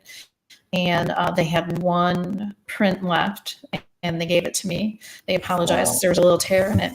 But it just, I had it in my bedroom for the longest time because it just resonated with me. And, of course, I bought all their books and stuff and supported them because I loved their storyline and appreciated it. Both are Latino descent, and they have a group called El Arto in Detroit, Michigan. Detroit, yeah. I know you're talking about. Yeah, and they've done some murals too in the city. So it's just really awesome. Well, that's what I like to see. I not in the comic form is great, but I like to see people branch out and kind of hitting back where Tom Hutchinson, going into maybe figures and and different things and bringing back some books from the past and I don't say revamping, but Well, he's doing his 10-year anniversary for a lot of his characters, a lot of his books. I think 3 of them. It's this year's their 10-year anniversary. Yeah, it is. And I go through these boxes. There's one I've got, and that's what it is. It's Big Dog Ink stuff. That's why I would, I'll have my own, banner and stuff. But there, I was like, man, if he can have the tablecloth for me when I sit up, I'll just have the Big Dog Ink, because I've got some, so much of that and so much other stuff. But it's just cool. I like the logo. I like the books he's come up with. They're just awesome. Did you ever see a picture of his dogs? The logo for Big Dog Ink is based on his pet, a dog he had. But I've never seen a picture of the dog, but I figured it had to be something like that. But getting back to different publishers, I was on a show the other day and I talked to the girl that was doing a lot of the signing. I guess she did a lot of the covers. There's a new group out, and I guess they do music and they're doing everything. They're taking it. They're kind of, and some people may not like them, that may not be their style, but I like the books. It's Ninja Funk and this stuff, and we're fixing to have them on. We're fixing to have the whole group on here in a few weeks. They're fixing to release right before Christmas some other stuff. But y'all go look that stuff up, and I'm gonna tell you what. We were on a show. They were at the LA Con, and we were talking back and forth. Pac-Man got it started, and then I came in, and we just the covers are just the swipes they've done, and some of the stuff they've done, some of the original art they put together right there on the scene. I mean, that's what I like. I like people that work off the cuff and get it in people's hands, and you don't have to pay a fortune for it. They want you involved in it, and that's where we're at. We like people like that. We like people that are not there just to say, "Hey, yeah, this is me," and thank you, and go on. We want them to say, "Hey, we want you involved. What are your ideas?" Because a lot of these books have Easter eggs and different things where you've got, "Hey, I didn't notice that, but that's in that book." Yeah, and they they explain it to us. So, like with your Wonder Woman stuff, I think it's neat. I've got a lot of George Perez, a lot of Wonder Woman stuff myself. I collect everything. That's just it. I kind of make people mad because they say, "What's the one thing?" There is no one thing. It's kind of I'm a variety type of guy. If I eat meat and potatoes, I leave because I don't want to eat just meat and potatoes. I want to try different things. I want to see different things. And I think the world is focused on, it used to be you got to be, this big around and to be at the Playboy House. No, those aren't real. Those are not real. I want the real things. I always tell people, mine are real. No, well, I mean, you know what I mean. We want to be able to, stand next to, I want somebody to stand next to the microwave, be able to use it. So whoop, step away, want the thing. No explosions, please. So no, the variety, just the complex artwork. I just love it. I just, it catches my attention. All this stuff coming out, this Ninja Funk stuff. It grabbed me when I seen it and I got on there and was watching it and started talking to them. I was like, yeah, I see your point. And they were there. This is how I know, I think, that people really care. So everybody was boxing up and leaving. Mm-hmm. Hell, they were moving tables around them. They're saying, "Hey, can we go in? Yeah, we'll put it on the floor." They were still giving away and selling stuff. They were and I was like, "Listen, we're going to be the last ones to leave. I've got to go work tomorrow at my regular job. I don't care. As long as you guys are commenting, let's do this." And they were saying, "Well, eventually we're going to turn out the lights." And they were like, "Well, when you get, 5 minutes in, tell us and we'll be gone." I thought, that is so cool. They stayed for the fans. It wasn't for them. It was for the fans. If they make money on it, it's great. But that to me, it shows they care. Yes, definitely. Brandon's right. Brandon's right. If it catches my attention, I want it. Yeah. I love the DC girls, but they're, I'm into Vampirella, I'm into Zombie Tramp, and yep. Like I said, I like to support the Kickstarters. And sometimes you can get some original artwork too through the Kickstarters. Yep. So it's always fun. When you go to a con, you can tell who engages with their audience and that they care. Where other people, it's $5 for my initials, it's $10 for your signature, blah blah blah. And I can say this: what I seen years and years ago, I respect him. Neil Gaiman, he's from overseas. He's from England. He was here in the States, and I was in a show down in Texas, big show. This has been years ago. So this guy, he comes in. I knew he was, he was real nice, polite. He's carrying, they're moving the stuff in for him, but he's carrying a 5-gallon bucket. I'm thinking, we do have running water over here in America. I hope this is not the Louvre for him. You know what I mean? No. Yeah. Didn't charge anything for signatures. He had a line. And I'm thinking, good gravy. He was set up beside us. We got talking to him.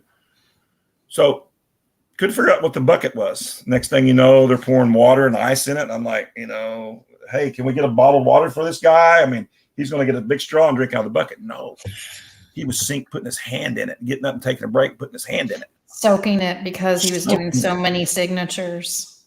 And I was just greatly impressed with that. He was dedicated. He was dedicated. He was going to do those signatures. And I, just mentioned to him, I said, I hate to bother you, but I've got, Sandman 8. And oh, yeah, bring it.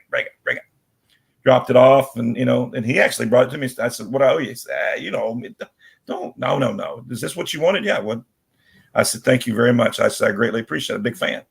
But when I seen him putting his hand in that bucket, I was like, ow. You're going to make me cry. No, it was, he was in for the fans. And at this expo, every time we were there, Lou Ferrigno and his wife were there. So, it was running because we were from Oklahoma. We were down in Texas. So it was just a running joke. And his wife, he'd go out and he'd pump up and he'd come in, he'd strip off and have this like the bikini thing on. And he had, have hearing it, he has a hearing, problem. And I was with a buddy of mine. Every time he would take those out, sit down and start, I said, man, I'm just going to smack your ass.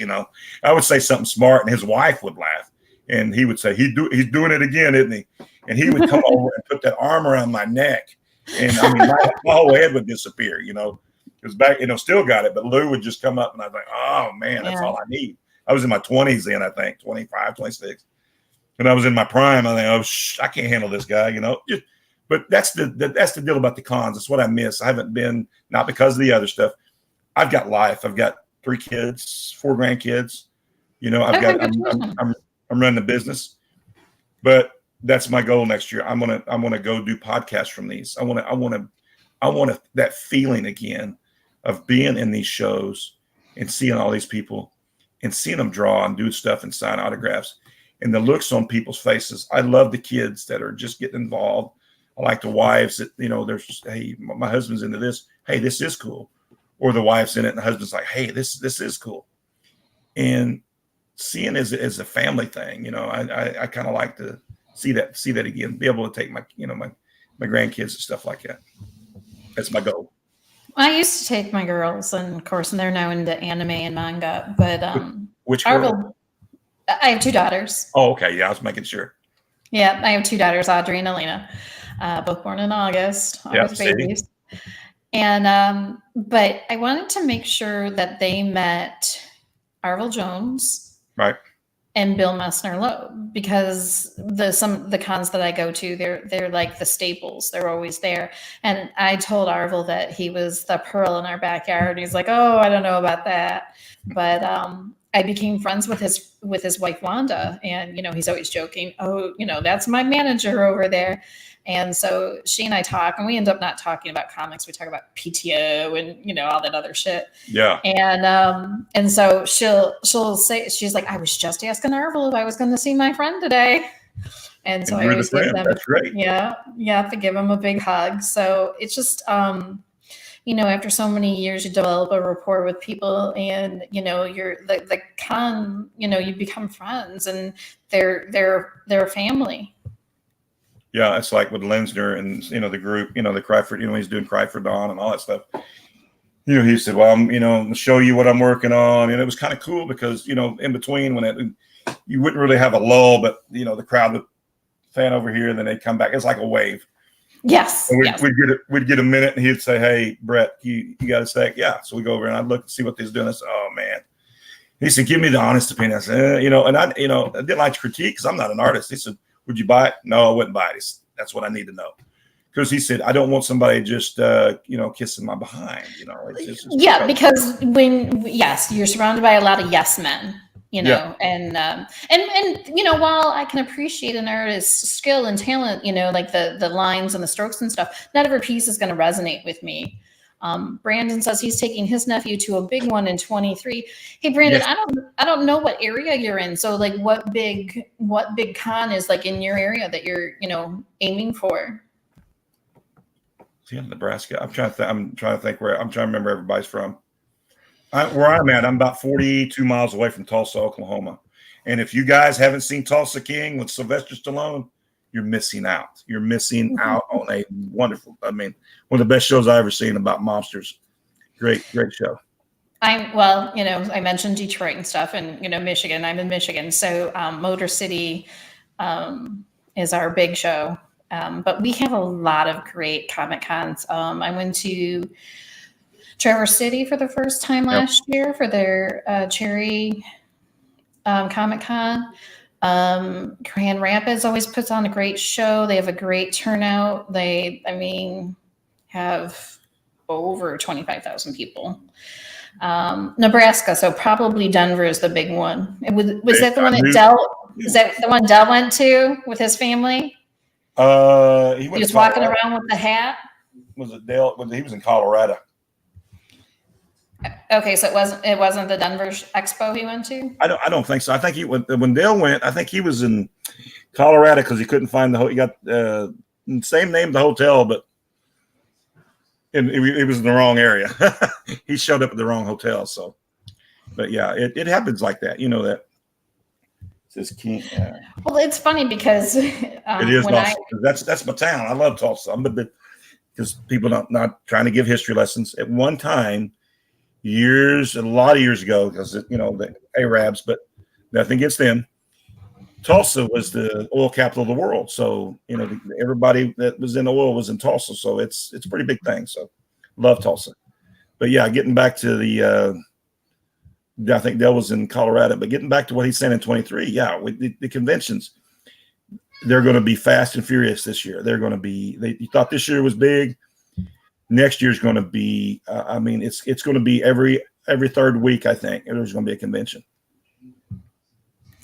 Well, I know some people, they just don't even bother unpacking their art supplies or unpacking their bags.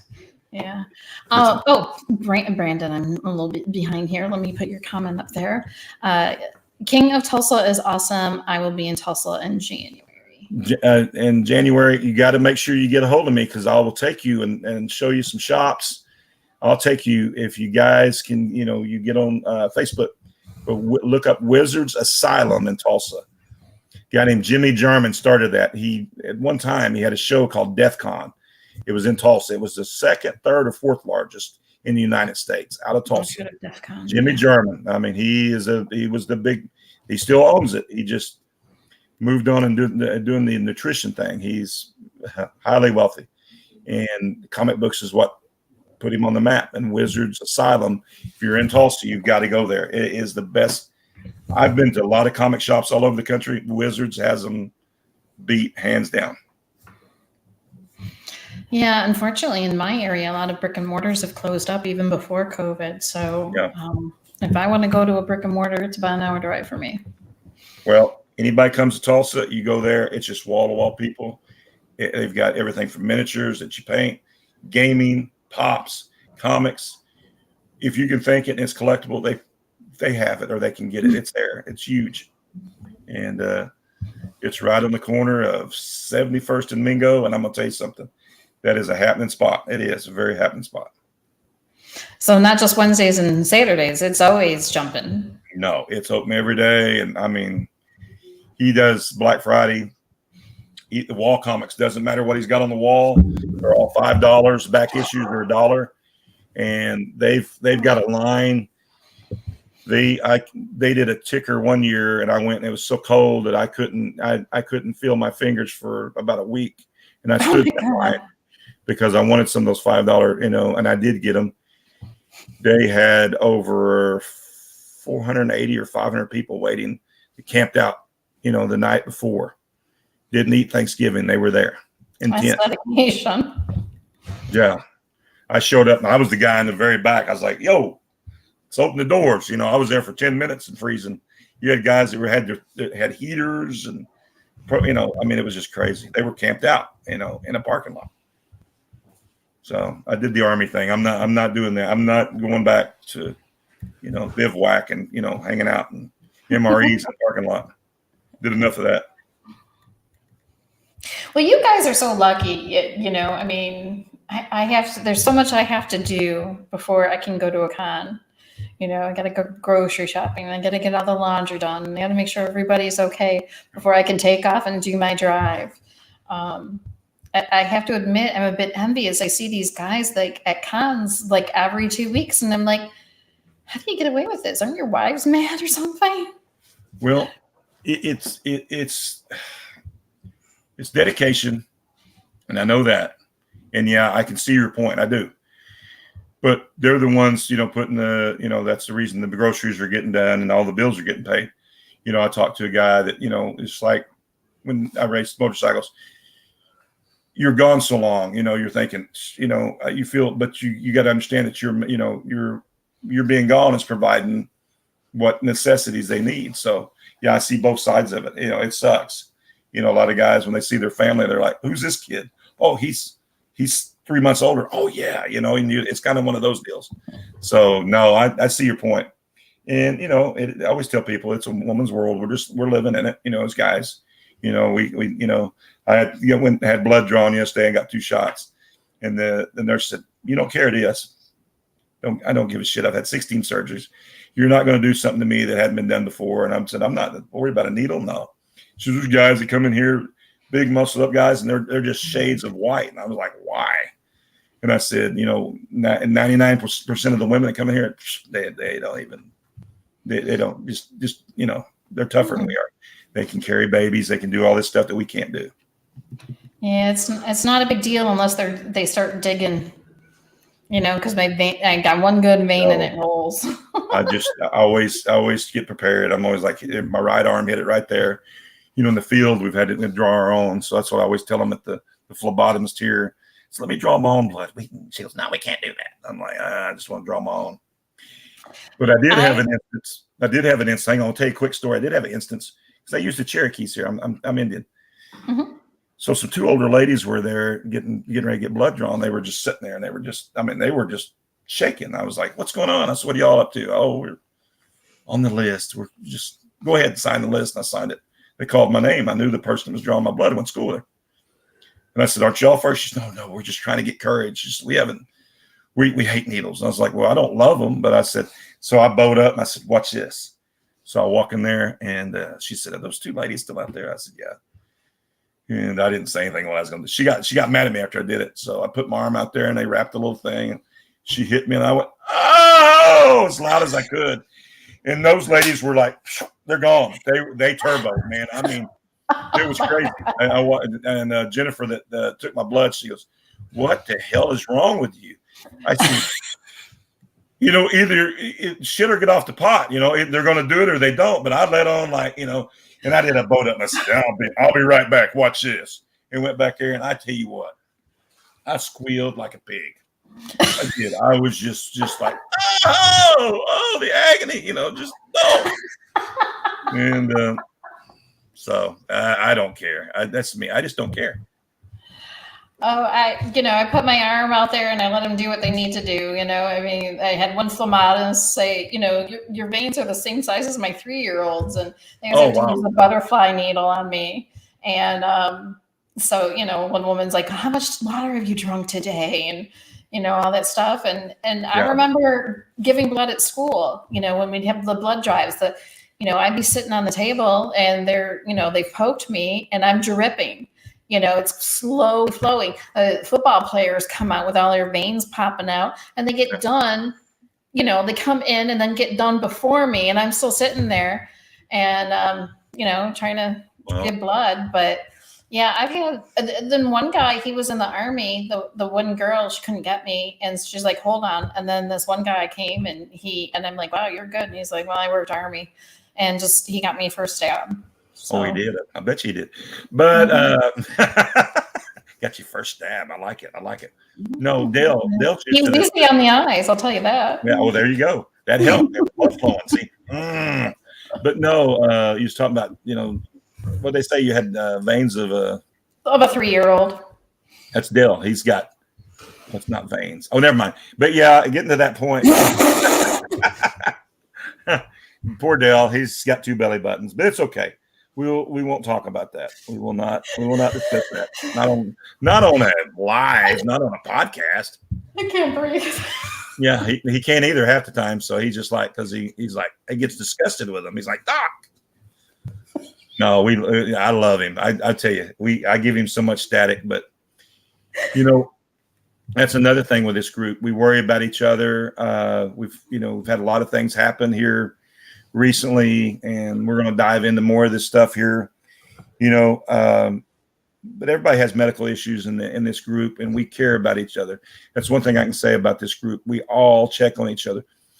We talk every day, and sometimes we talk all day. Sometimes, and some of these guys, we're the only family they have, and it's sad. And I'm not saying it in a bad way, but we're it, and that's why I'm always available. If it's at midnight, 1 o'clock, 2 o'clock, 3 o'clock, if they need something, I always tell them, hit me up. I'm here. I'll get up. I'll sit up with you, because I've lost too many good people, and I always felt like I wasn't there for them, or I could have done more. And you know what?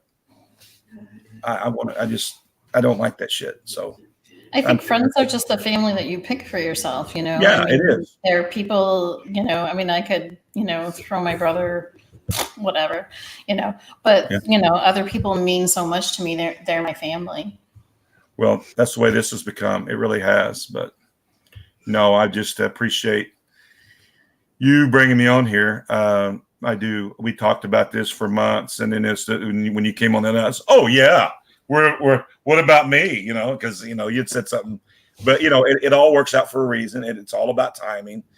And when you hit me up with it, and then there's like when you hit me yesterday, what else? Oh shit, I got to go on the show, and I had to move, scatter everything around. Yeah. Oh, I hope it wasn't too inconvenient. You chasing down the bad guys. Just emergency doctor visit. So you can go tomorrow. I got a podcast. You're no, I'm joking. No, but I had to move. Just I want to do this so bad, and get the word out, because we got your blood flowing. I love it. Yeah, Brandon. Yeah, he did. He got the Army guy got her. So no, but well, you have to realize too, like you wear, different hats. I've worn a lot of different hats too. My family owns a small trucking company. Oh, nice.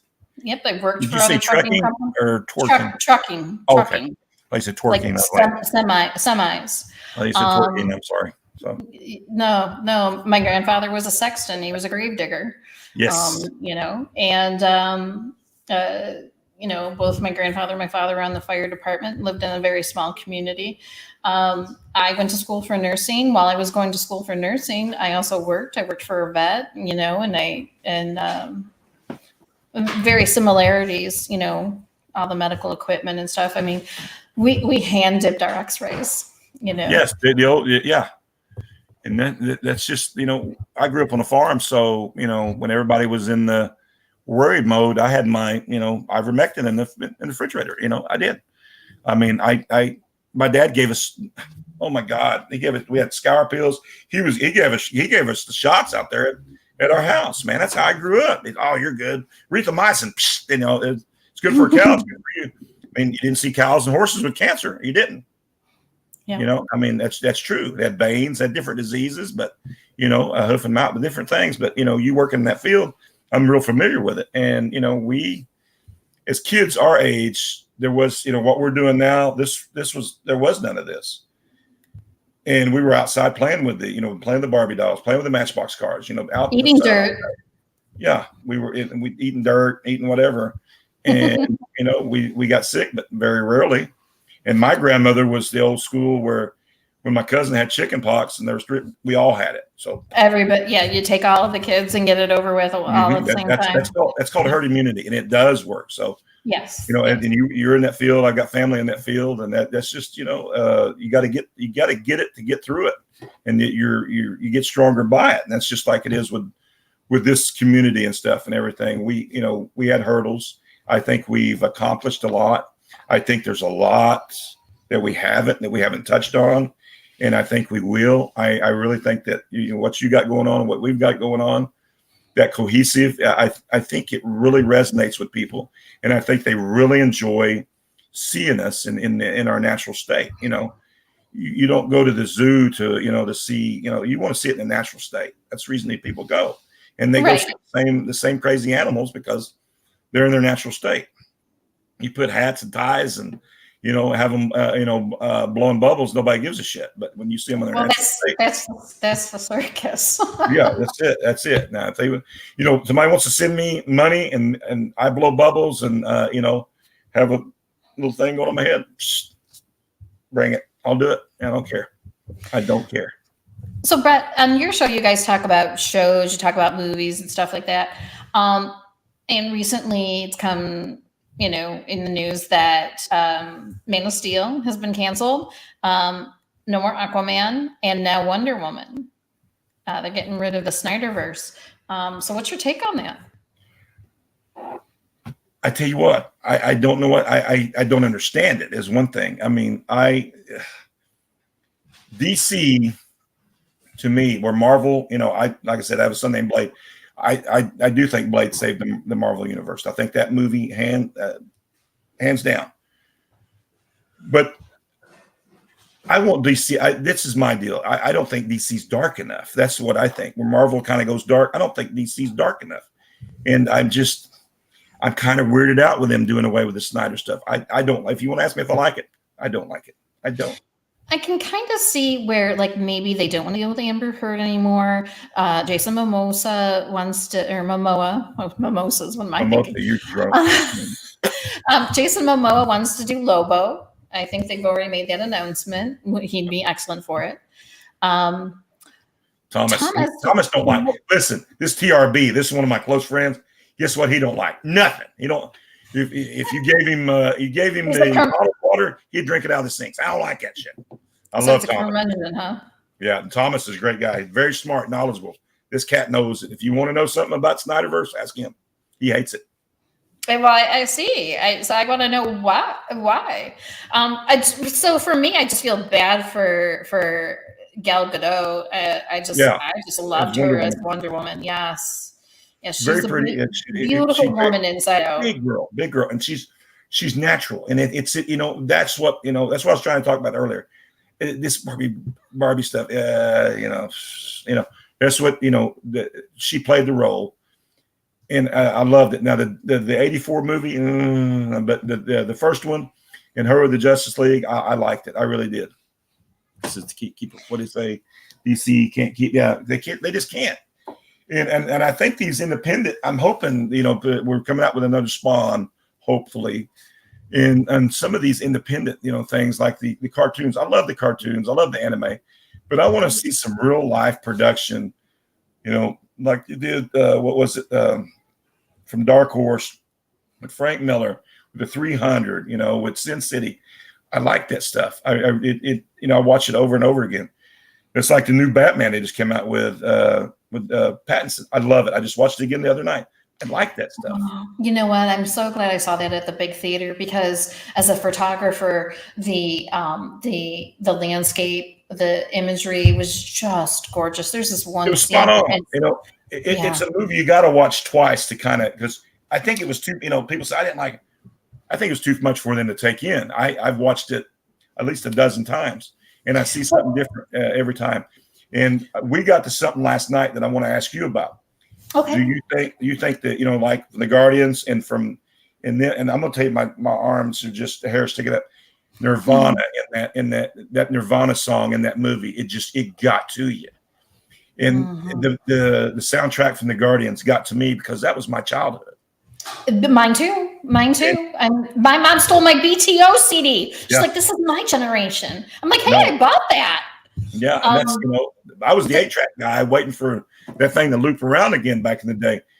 Yeah, so I bought the vinyl from the movie Guardians of the Galaxy, and my daughter was upset because she's like, "That's from the movie. That's my thing," and I'm like, No, sweetheart. This came out when I was a kid. and she got all butthurt and stuff. But it's the one record that I'm allowed to play where she doesn't have a fit. Well, they bring back some of the old stuff. It really, yeah. And then there's the thing is, I love movies, but the soundtrack, the songs really, really make it. They just really throw that extra punch at you. They do. They give it, and it's like the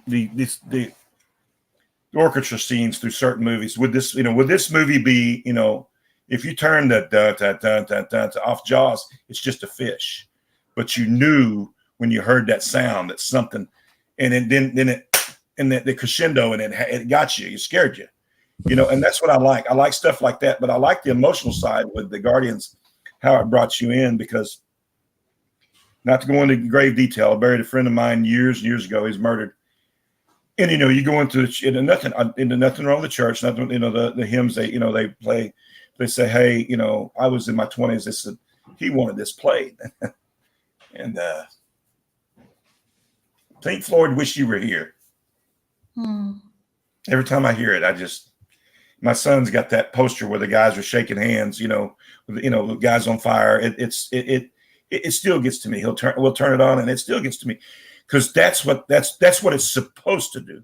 And that's what that movie soundtrack's supposed to do. It's supposed to grab you and just hold on to you and make you say, hey, listen, the movie was great with the soundtrack. And when you hear that song now, like from Guardians of the Galaxy, you hear a song, you think of the scene.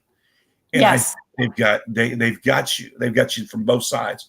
And I think that's why that movie franchise is going to be successful, like from the Iron Man and different things. But like Suicide Squad, they're bringing in, different ones. DC has got to understand, to be at Marvel, you're going to have to do like Marvel does with your characters. But can't copycat it. But some of that stuff, they've got to bring some of the dark stuff. I do. Well, and that's what Henry Cavill was saying. Yes. Well, I was going to bring that up, Brandon, because Bret and I are a couple of years apart, and I remember being 5 years old, seeing Star Wars at the theater, and you had the Imperial March, and it just, I'm 50 years old. I still remember that. It just, really, you don't have to show the movie. You can just play that, and you can see it in your head. Yeah. But Henry Cavill, he was doing an interview and they asked him about the soundtrack. And, when they did Superman versus Batman, and you had this electric cello. I just love the cello. But the electric cello for Wonder Woman that they assigned, that was her little, every time she came into a scene, every time she was coming in to fight, you had that electric cello going. That was her music signed to her character. And they did the same thing with Superman. And I like that. Well, see, you hear that cello, she's coming in. That's like with my kids there. I brought them up on my music. So, it's like Blade. Blade's my youngest. He's 18 and he listens to the stuff, he loves that, April Wine, the stuff I grew up on, the stuff I went and seen, even the P-Funk. I've met George Clinton. I've met Bootsy Collins, the Gap Band, You Dropped a Bomb on Me. They're from Tulsa. I know the Wilson Brothers. I was backstage with them. They're cousins to a guy I played football with. He said, you want to go? Yeah. You go backstage and eat with them. Yeah. I'm sitting next to the man that sings Atomic Dog. George Clinton. And then I get to watch Bootsy Collins come out with a diaper and a binky. I'm like, what the hell's going on here? I loved it. This is stuff that, and I play drums, and this is stuff that got me involved in stuff. So I think with them bringing in music to these movies, in the art and all this stuff, it's everything combined. They're going to get you because you like the comic book, you like the toys, you like this, but the music and things, they bring other people in that probably wouldn't. You feel that in the soul, and we already know scientifically it stimulates different parts of the brain. Miami Vice, there it is. Yeah. Jan Hammer, when you hear that brings you back. I love that because I watch all that stuff. I still watch the Magnums and all that stuff in the old Miami Vices because that was just, that was the thing. Soup's Bat was terrible. Brandon. Yeah.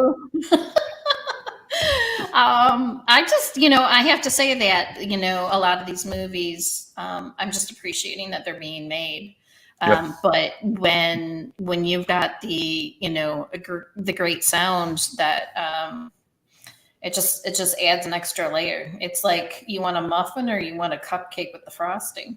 Yeah, you do. You want that's it, when you hear that you don't us growing up, sprinkles are not extra; they're free. You're like, yeah, throw them on, just keep piling. That's what it is. It's that the vanilla's good, but we don't want it to have that shell or that magic shell. And when they started doing that, you were like, so it's the same thing with the comics and the music. Thomas, I'm assuming that you're talking about the original Magnum PI show and not the remake. I love both of them. I love the cat that played the guy in the Suicide Squad. Oh, I love it. I always knew when Hawaii Five-0 was coming on and my dad was going to be parked in his recliner. Hawaii Five-0. Yeah. The Odd Couple, and then when they did the remake, they tried to keep that jazziness. Yeah. Yep. Yep. I love Magnum. I love that stuff. I still watch that old stuff. But no, it is. My grandkids were babysitting tonight. My kids went to a concert. My son and my daughter-in-law. So I've got my grandkids are in. I can hear them banging in there. Well, I can let you go soon. Magnum. No, that's fine. But my deal is, I love movies. I do, and I want to get onto one point is everybody has different. It's like opinions are like butts. Everybody's got one. That's when you go see Rotten Tomatoes. You see, oh, that movie's fucked. Don't go. My deal, me and Caesar are like this about it. We're Mutt and Jeff. We go and watch it, and when we can escape my reality and his reality for 3 hours, we can sit back and we just tune everything out. And we escape. That's what we tell everybody. We escape. Yes. We're going to go see everything, and we will give you our I didn't care for it, but you might. But you got so many people telling you, don't waste your money. Listen, I heard the Batman. I was at the movie I just talked about. People saying, oh, it's shit. It's shit. No, it's not. It is. It's a great movie. And Robert Pattinson, a lot of people like, from the Clamp, it's Jethro. They're typecast. You played Jethro Bodine. You can't play anything else. He didn't. He played in a few movies and plopped. Robert Pattinson. I really liked it. I could see. They had that movie. Then they had the one with Affleck. So I could see Pattinson's being like the younger version of Bruce. Yep. And then he grows into Affleck. Yep. I could really truly see that transition. So Thomas hasn't watched the new. No, I like the new one. I like the new one too. I like it. I like the new one. I love the old one. I love the original stuff, but I don't say no to anything. I like to go give it a chance. And if I don't like it, I gave it a chance. Oh, I definitely, I don't, you could tell me, oh, I didn't appreciate it. I didn't like it. I'm still going to go with no expectations. Yeah. I'm still going to go and see that movie for myself. You could even tell me the movie and I'm still going to go see it for myself. Me too. That's why the people that, say, there's some spinach and they're like, I don't like it. Have you ever ate it? Nope, but I don't like it. How do you know you don't like it? It's just it. At least try it. If you don't like it, then that's what I feel about movies and everything. So me and Caesar, like I said, we often go back to that everybody's palate's different. I like beer. Yeah, do like beer. I love beer and wine. I have a enormous palate. I like the whiskey. Listen, there's not much I won't drink. So it's just that way. There's some people that all they drink's wine. So I don't have any problem with them, but they don't know what else is out there. I want my blinders off is what I'm saying. A lot of guys or girls have blinders on. They don't know that there is something beyond this point, and I want everybody to realize that.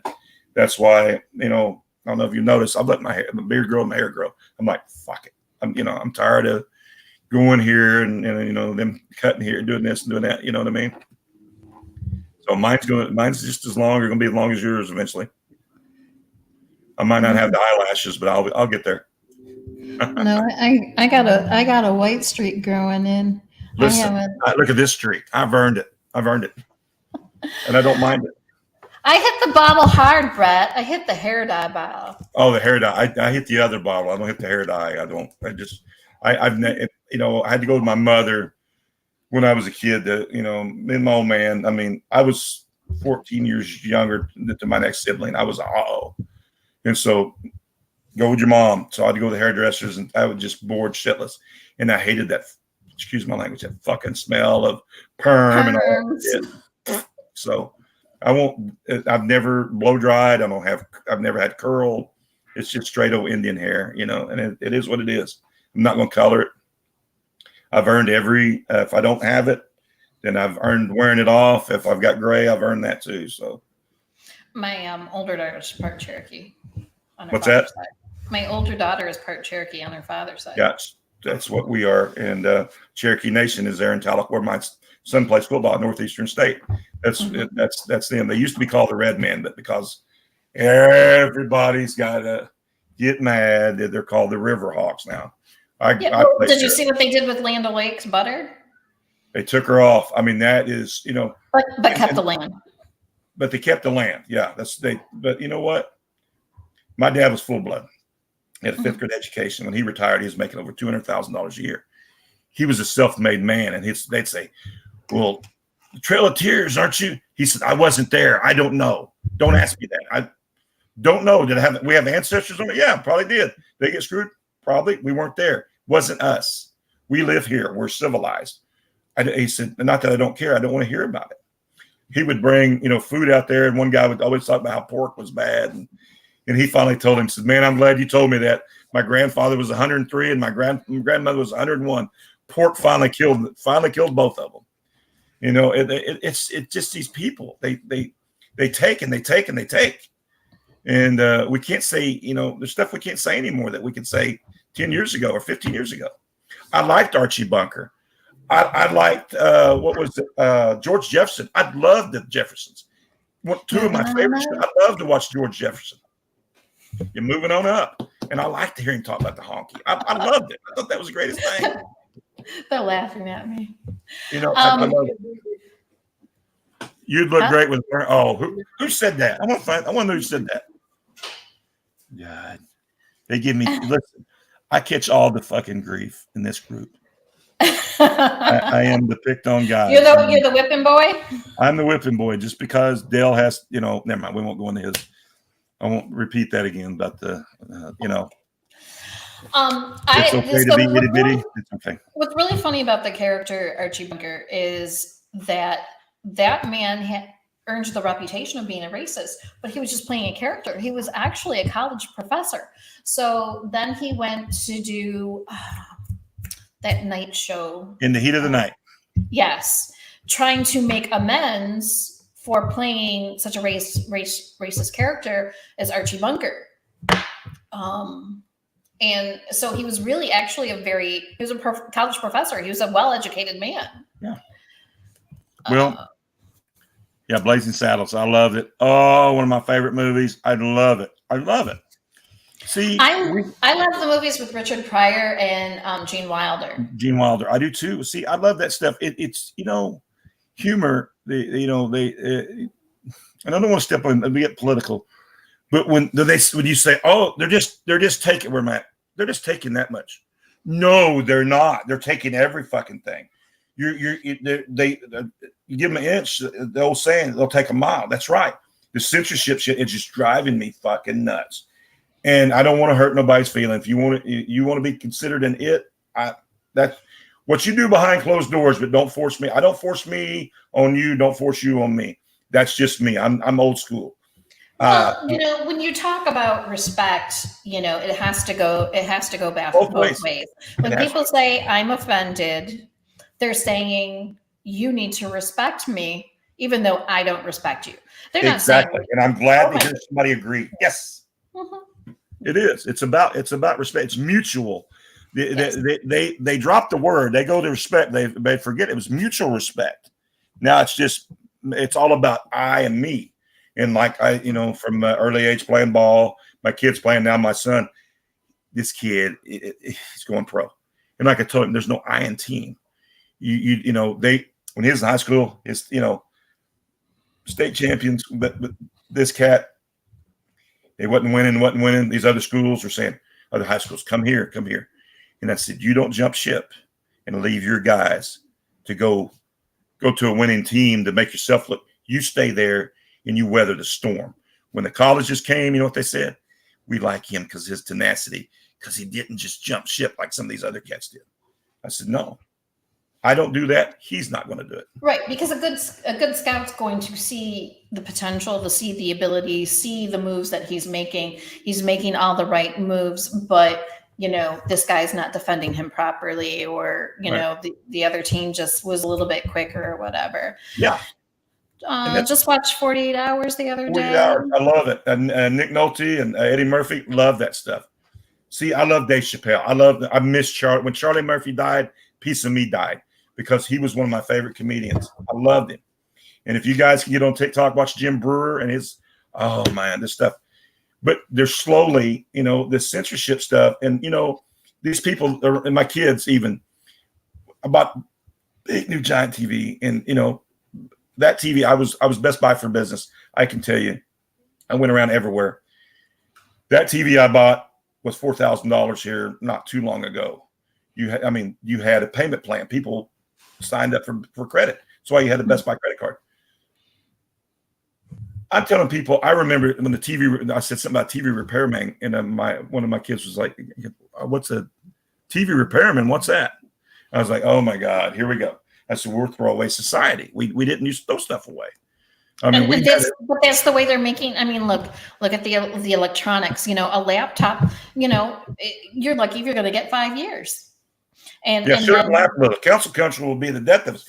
It takes a group. I mean, you look what they're doing over in China. I remember, and I know she does too. That guy, the tank would go left, he would go left. You go look up Tiananmen Square. One guy standing stopped it, and if one guy can stop that, we got to stop this. We got to stop this. It's crazy. Washington Redskins. My dad thought that was that's the greatest thing. The Cleveland Indians was named after, if you go do the research, after a ball player that was Indian that made that team great. They gave him credit for that. But what they do, they're the guardsmen, whatever they are now. And I'm just sick of it. I'm American Indian, and I'm sick of that crap. And I'm sick of these ones, the ones that the Indians that say, well, what did it do to you? I asked them, what did it physically do to you? Did you lose a limb? Did you miss a day of work? Did it? Oh no. What did it really do? Well, I don't know. I was told that I was offended. Oh, there you go. You were told you were offended. Well, even the Black community, you've got the Democrats who decide to wear these scarves and kneel down to honor, the Black people of America. They stole the scarves from Kenya, and the scarf pattern actually had significant meaning to the Kenyan people. It's like, really? Really? You didn't research that very well. You just stole again. Idiots, all of them. And I tell you, I'm glad to hear you say that, because I'm sick of it. I'm sick of it. I am to the nth degree. It's sad. I've just, the older I get, it's just sad. The way I grew up, and I know you'll say this, the 80s were the greatest time to be alive. Music. I was there when they flipped the switch for MTV. I was waiting. And you had white noise, what they call it now, and then I guess you can hear people talk. We were watching. They flipped that thing on. I mean, bam. And it wasn't Jersey Shore, the Kardashians, or whatever it is now. Nothing against, the Jersey Shore. I don't like the Kardashians, but I like the Kardashians on Star Trek. But I don't know, it's got big asses, big deal. So my deal is that MTV was about music. It was about music. Yeah, not the show. They don't play music anymore. Whatever you call them. Video killed the radio show. I can hear the first one. I mean, boom! I was there. We had a girl that was 4 or 5 years younger than us. MTV had a contest where you had to lick a stamp, mail it, send it in, and you went to France, Germany. She won it. Girl from Muskogee, she won the ultimate. She won everything. She had the jackets. Everybody was like, because out of 60 million people, One girl, I know. My dad always said it's one in a million. Well, who's that one? Well, it was her. And I miss those days. I really do. And I that's why I love the end up getting back to square one. Independent comics. See that, hear that, and know that. That's why pencil, pen, paint, words go to those books. That's why those books are sellers now. That's why Marvel and DC are fighting to get that market, and they won't, because the independent stuff is here to stay. It's not going anywhere. I promise you. That's my soapbox. Someone says the world is fucking sensitive anymore. Shut up and laugh a little. Cancel culture will be the death of us. And that's the funny thing to me is people are like approaching private companies saying, we don't want this. We don't want this. And it's like, we're a private company. You don't have a say so. No. We're an entity. And then let me get through some comments here. And unfortunately, Tankman was executed shortly thereafter, but he stood up for what he believed in and went out a hero. Doesn't matter. I mean, he did that, and he was. We just traded an arms dealer for a WNBA player while leaving a U.S. Marine in Russian prison for over 4 years now. It's all about pleasing the base, not what is actually right or even what's best for the country. Brittany Griner. I mean, this is a, you know, they always talk about privilege. There's privilege right there. And they gripe about, you know, should women, I think if a woman does a man's job, gets a man's wages, no problem with that. But when you're making, you know, $12 million, you can't survive on $12 million, and some other male athletes making $100 million. Listen, if you can't make it on 12 million, dude, I make it for a lot less, and I make it fine. But my deal is when you go to a foreign country and you're playing over there because you say fuck the USA, and you go over there and you know that this is illegal and you get caught. Like Bret said, and you guys don't know who Bret is. I know most of you guys don't. Don't do the crime if you can't do the time. That's what he said. You go look it up. There were some people who, I think they were in Thailand, and the punishment was cane. They got caned. That guy got caned. What that means, he got his ass whooped like we used to. Mm-hmm. You know, somebody told me in Walmart, I can't whip when I was, grabbed my kid and I spanked the butt. Listen, my grandmother said, spare the rod, spoil the child. She said, don't, you know, discipline. Had a woman said, I'm going to call. I said, listen, you ain't going to call nobody. Mind your own damn business. You mind your own damn business, bitch. You know, excuse my language, but I told her that. I was like, listen, you know, I'm not hurting nobody, but this kid's not going to grab stuff that he's not supposed to have. You know, that's what's wrong with people. That's why I have the job I have, because nobody's taught people that. Nobody disciplined them when they were little. So now when they're adults. We're dealing with it now. You know, they say, well, we'll deal with it later. Well, now is later. We're dealing with it now. Our rules are not their rules. Nope. And, nope. You know, and, you know, like back in the day, you had debate club. And, you know, if you made a persuasive argument and the other person saw and said, oh, well, I do see your point. Or I can respect your point of view, but I have a different point of view. Right. Now people can't debate. No. Nope. Can't debate. And I used to debate. I was a master debater. I was a hell of a master debater. I'm sorry. You were a master debater. Say that real fast. Master debater. Oh. No, but I've enjoyed this. I'm glad we got to do this. We've talked about this. We want you back on our show. We want to spread the wealth. I've never been on your show. We want you on it. Then back on it. We want you on it. We need girl power. We need to get you on there. We need you on there. We need you to come on there. I'm gonna talk with Dale when we do the scammer show. I mean, you may have some input. You know, we've got to do one because you know there's a lot of people out there that are hurting that don't know the mediums, who to contact. We've got a guy named Alice Carrena. We've got other people that have platforms that they go on and list this stuff, and we do appreciate them. But yep, I had Alex Gold on. Alex Gold's got his own Facebook thing that he moderates and stuff like that too. There he is. Looky there. Oh, I wonder if his ears were burning earlier. There's my guy. Hey, you got it. Can you Ask you, can you come on for about 5 minutes? Because I'm fixing to go cook some massive steaks, dude. Where's he at? What do you say? Hey, that's my guy right here. I don't, like I said, I don't want to, without him here, I don't want to talk about, what we're working on, because he's the guy. He's one of, he is. There's very few artists. I mean, I like everybody we have on there, but I connected with Tyler. I love his artwork. I love his signature. He's me. We're separated at birth.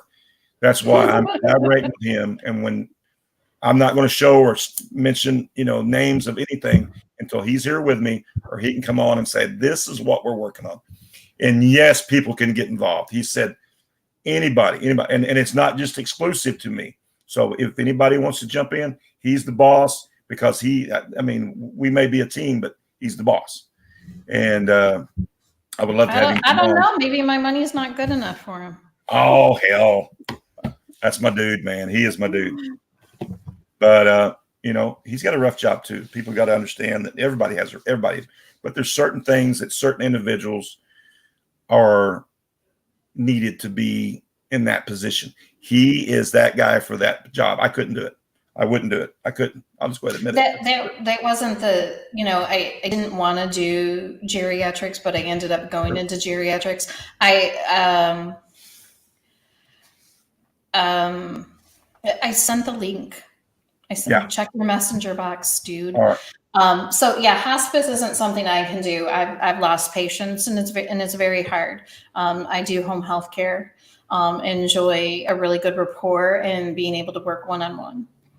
Well, he is a special person with a very, very, very hard job. I mean, emotionally, everything. Well,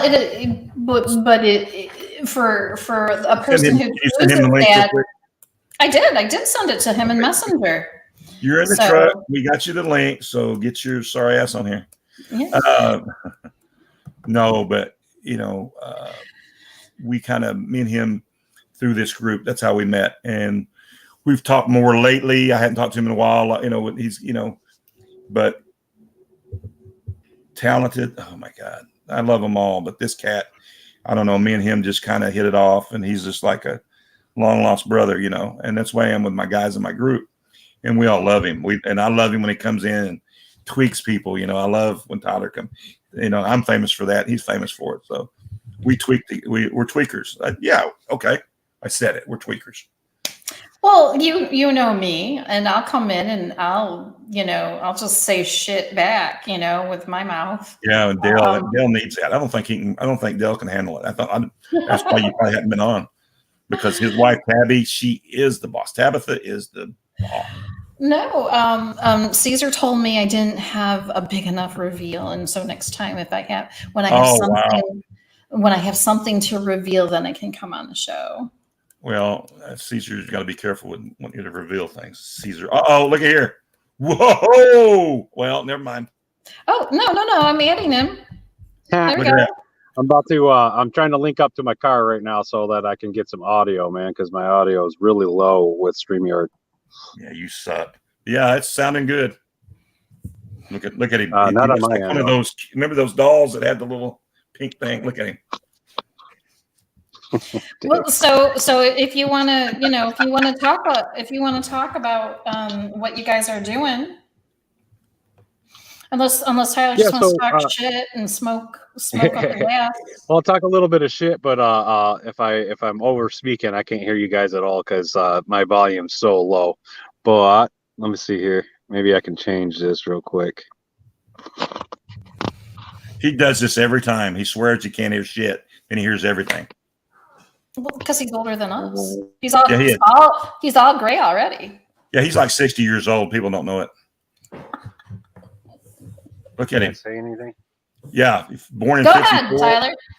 You're born in 54. We know that. So let's just makes him 67. Yeah.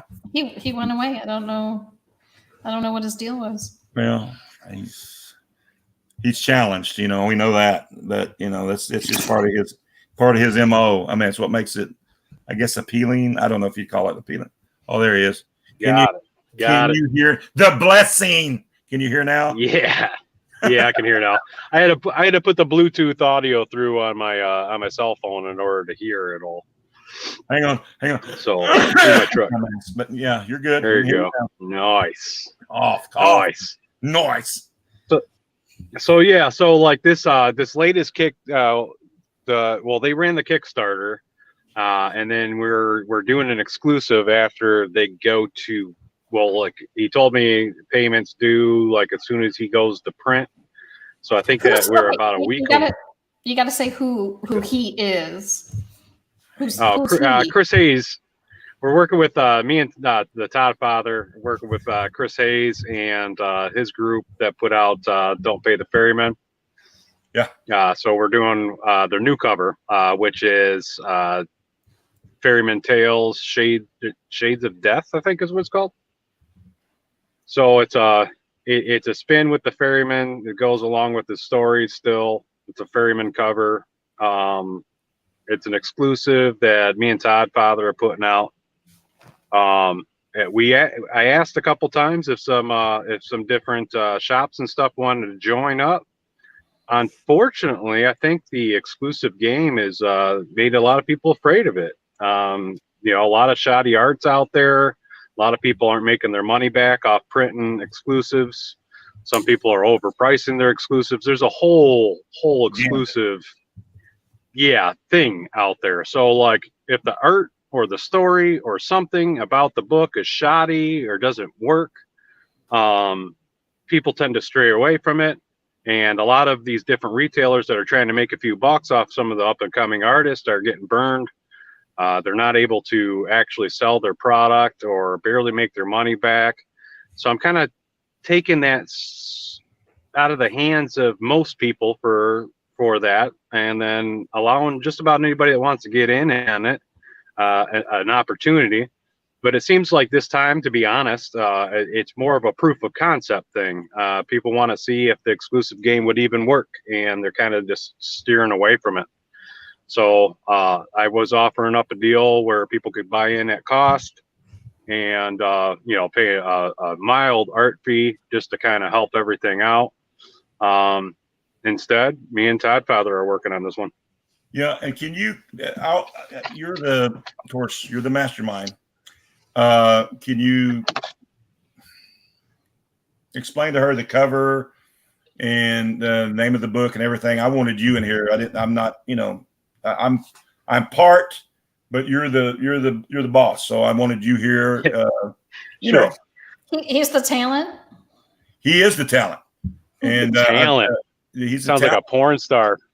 Yeah, awesome. He is. We all know about your OnlyFans page. Come on. Shit. Right on. Cool. Well, at least we know about that. So yeah, you have to turn 2 pages. So yeah, so you know what I mean.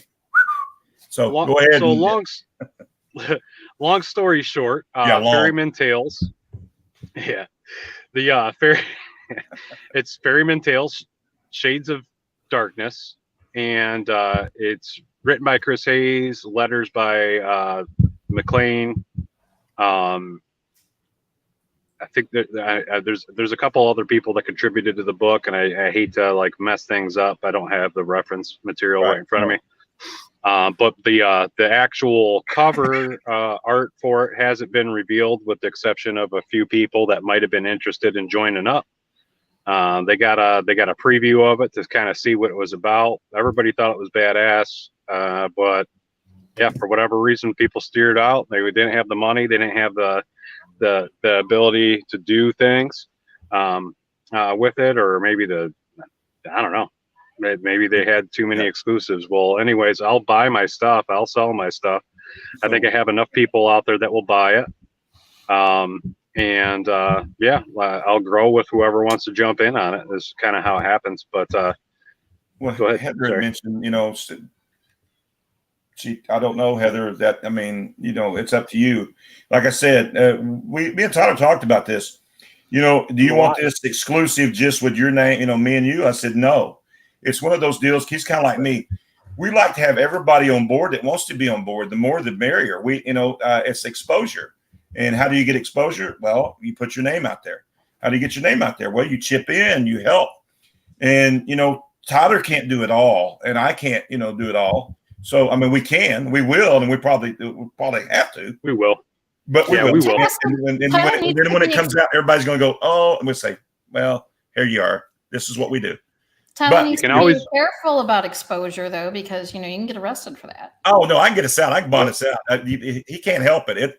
He doesn't wear Bermuda shorts, if you know what I mean. So what I'm saying Bret's going to purposely not find me. It's going to be easy. Yeah. Oh, God. Yeah. It's one of those deals. Oh, the insurance. Tyler, I don't know. Yeah. No, I can't find him. It'd be one of those calls. Take 2 seconds. Yep. But check it out. We're a lot alike. I mean, when we met up, I mean, it's kind of like, we don't give a shit. So we'll tell you up front. But the deal is either you come on a board with us, or when it comes out and everybody's doing this, we're like, here we are. We told you. We didn't ask. We just said, hey, if you want. We're not knocking on the door going, you got to do this. Hey, we're just saying, if you want to do it, do it. If you don't, we'll do it. Fuck it. Yeah, the thing that I even to try to sweeten up the deal, like I said, I even made it so that it would have had a lower cost art fee than anybody had ever seen before, because it's split up. I give you a great deal. The art fee is really cheap. The books are at cost. I don't know what else you could have possibly have wanted with a deal with an exclusive, but it's okay. There's a lot of money that could have been made off of other people, and now it'll funnel to the right channels. So I'm cool with this. Sometimes though, when you're significantly lower than a lot of the other guys, people get nervous because why is it so cheap? Then they're concerned. But I appreciate what you're trying to do. Yeah, one of the big things that me and Bret had a conversation about it, and it's come across multiple message boards and things like that, is people felt slighted by a lot of the different exclusives that were being offered by smaller retailers out there. So if you spent $50 on a retail book or on an exclusive book from an artist that you're trying to support, and you go to resell that book and nobody wants it, it's in essence, it's almost not even worth $50. I don't know. It just, people are price gouging, charging way too much. In order to get the money back for the exclusive, they had to jack the exclusive up 500% or whatever. And it was just getting kind of outrageous. And I wasn't trying to do that to people. I was trying to offer a lower cost option. And so basically, when you were going through a retailer, you're kind of going through a middleman, whereas now you're kind of eliminating that middleman because you are the creator, you are the artist. For me, I mean the final cost of the whole operation ends up being the same, only I'm eating a lot of it because the art fee, right? So if I would have teamed up, and let's say Bret just came over to me and was like, Tyler, I want you to do an exclusive for me. What's your rates? And I would tell them, hey, I need this amount of money with X amount of comp issues or whatever. Mm-hmm. And then they have to price it out and figure out how much they got to sell these things for in order to recoup their money and make more. Well, it's almost like I waived the art fee, and for a small amount, you could have bought into it. And I was offering it up to multiple people and hoping, and the hope was really to split the cost of what it would cost for me to make the art, or maybe even take a little bit of a hit on it just to get these books moving. Instead, it's me and Bret, and I couldn't be happier about that situation and how it kind of rolled out, because now I get to flare the little peacock feathers out and show people what's going on. Well, and when you first presented it to me, peacock feathers. I'm sorry. He's always strutting his stuff. Come on. Well, he walks with that swag, right? They're more like they're rooster feathers more than anything. Let's be honest. There you go. Legend, I call him. So in the past, I have purchased books through a retailer, and you put. He's got the clap. Go ahead. You put in that you want the book. They're like, so many. We're only having so many VIP sets. We're only having so many master sets. We're only having so many chrome, metal, blah blah blah. So you put in what you want, and then I'm not getting invoiced, or then I have to chase people for shipping to yeah. give me my fucking stuff that I've already paid for. So that's my personal aggravation. So when you first presented this, he was doing it all, shipping, he's doing it all. That's the thing. It's in-house. It's not like he's all right. Hey, guy over there doing this, ship this, and okay. No, he was doing it all. He is doing it all. Not saying he is. Yeah. So when you with the exception of the copies that. Oh, go ahead. Yeah. Go ahead, Tyler. I was going to say, with the exceptions of the copies that, a couple of the people that are helping me out with, like Bret being on there too, and then Steve from Martini's picked up a few copies and stuff directly from me. With the exception of that, I mean, the offering is actually pretty small, but again, like I'm going to sell through whatever I get, if it goes through, of course, obviously contingent on selling through, and then pitch where you can get the rest of the copies. But I set up my own website. It's coming directly to me. It's coming from me, or trusted source. And like, I don't know what else you could possibly want. Like, once I have those in hand, you'll be able to pick them up directly off the website. I'll direct you there, and it'll tell you flat out, hey, this is what this is going to cost you, and I'll ship it. I'll call you tonight. I mean, I'm not trying to rip. I'll call you later on. Ahead. And we haven't visited in a while because I don't know. I know I've been drinking, so it's my fault. Oh no, shit happens. I'm actually working on a move right now and working on closing on a house. So oh crap! It's been a little hectic. He's doing a porn, but no. It's a better spot for porn in my yeah. We gotta get a better. You gotta get a better location. You gotta have a basement. But no. Can you hear me next door? And then when they can't, you're good. But no, it's one of those deals that when we kind of talked about it, I'd kind of, when it was dropped in my lap, I said, I'd like to work with Tyler, and then when he got a hold of me and we talked about it, he said, are you exclusive just to you on the back? I said, no, I don't want to be that guy. Eventually we get to a point. Yeah. I may say, yeah, it's just us. But the funny thing is the offering that he has in everything is just like, it is us. And it's kind of weird because I'm thinking it's a no brainer. It's one of those deals that you could be a part of, and it's not near the cost of what I went and did some research after me and him talked. I called a few people, said, hey, didn't go into detail, but I was like, oh shit. So if that scared them off, then tough shit. We'll do it ourselves. And like I said, once you see the final thing, it'll blow your mind. His creativity and the way he does stuff is, I think, it's not cookie cutter. It's not everyday stuff that you see every day. That's why I went this direction. And that's what I'm trying to do always with my art, unless I get asked to do something specifically from the retailer. Sometimes what ends up happening is the retailer asks me to do something. So the idea is me bringing their idea to light. And that happens a lot. And that happens a lot in the comic book industry in general, if the artist will even let you put in any kind of input into the book. And a lot of retailers like that aspect, is that, hey, if you got an idea, I'm going to show you how it works. So I'll work with them on it. With this, I get to do whatever it is my art feeling is, and kind of roll with that, bounce it off a couple people, and see if it's going to rock and roll.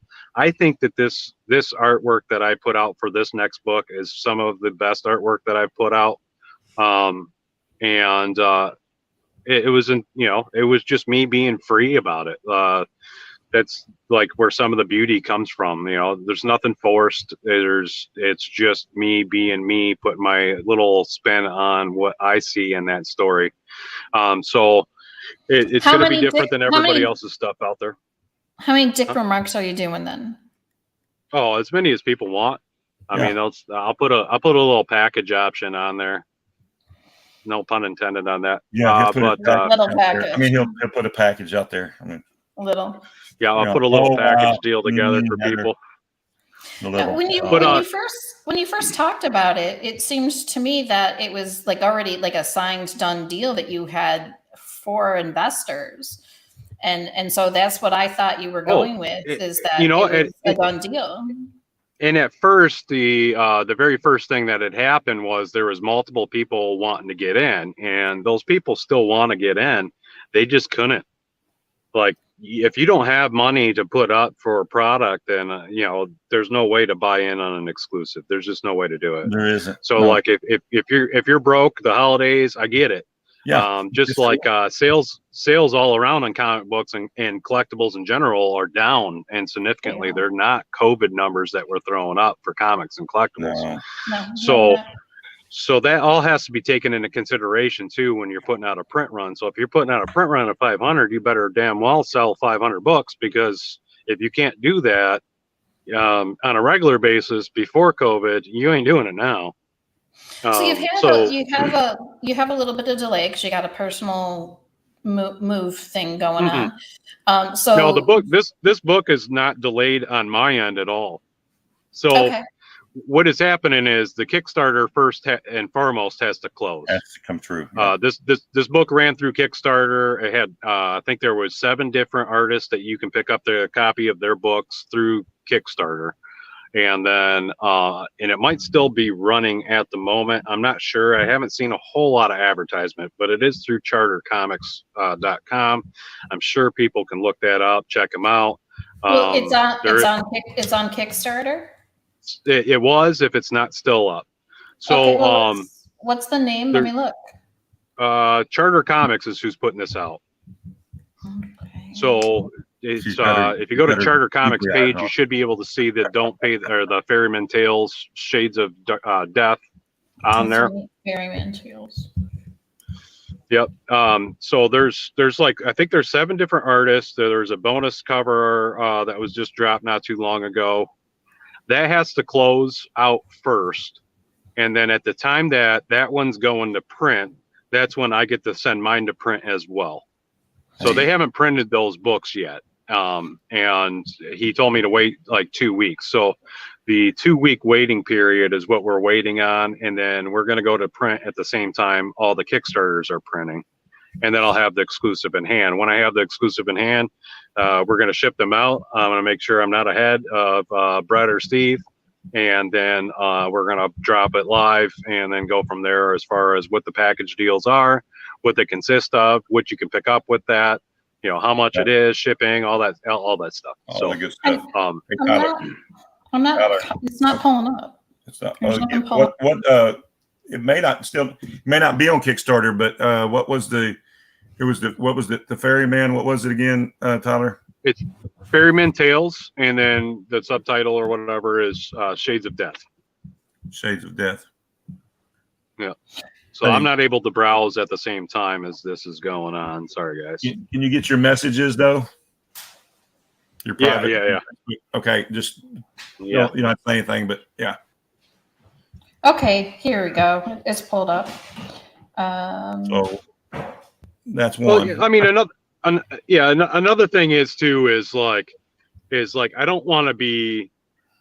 I'm not trying to drop 5,000 issues, right? Because I've never been able to sell out on 5,000 issues by myself before. I think that would be a mistake on my end to let that many books fly off the shelves. Though it would be awesome, you know, and complimentary.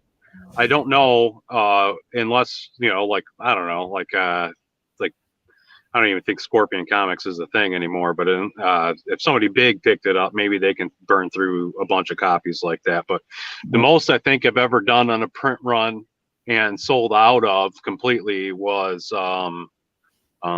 Maniac in New York, second print #1 that had 300 copies. I think it was 200 trade and 100 virgin. One of the second biggest issues that we had sold was with Robert Wood, which he went and did the Alice in Wonderland Killer Care Bears cover. Yeah. I think he himself sold somewhere in the ballpark of 120 books, and then 3 other retailers picked up 30 sets themselves. So that's another 180 books. Like, I mean, that book sold really well for a Killer Care Bear set. That was just, it was pretty expensive to get into. Just spitballing here. Okay. Talking about. I go ahead. I see the Kickstarter. But Okay. and there's some great artists involved on here. There is. But what am I looking for specifically? Oh, I'm just saying when that closes, that's when I'm throwing the money towards this book to get it. Yeah. Well, that's why I haven't invoiced Bret even yet, because there's no reason to.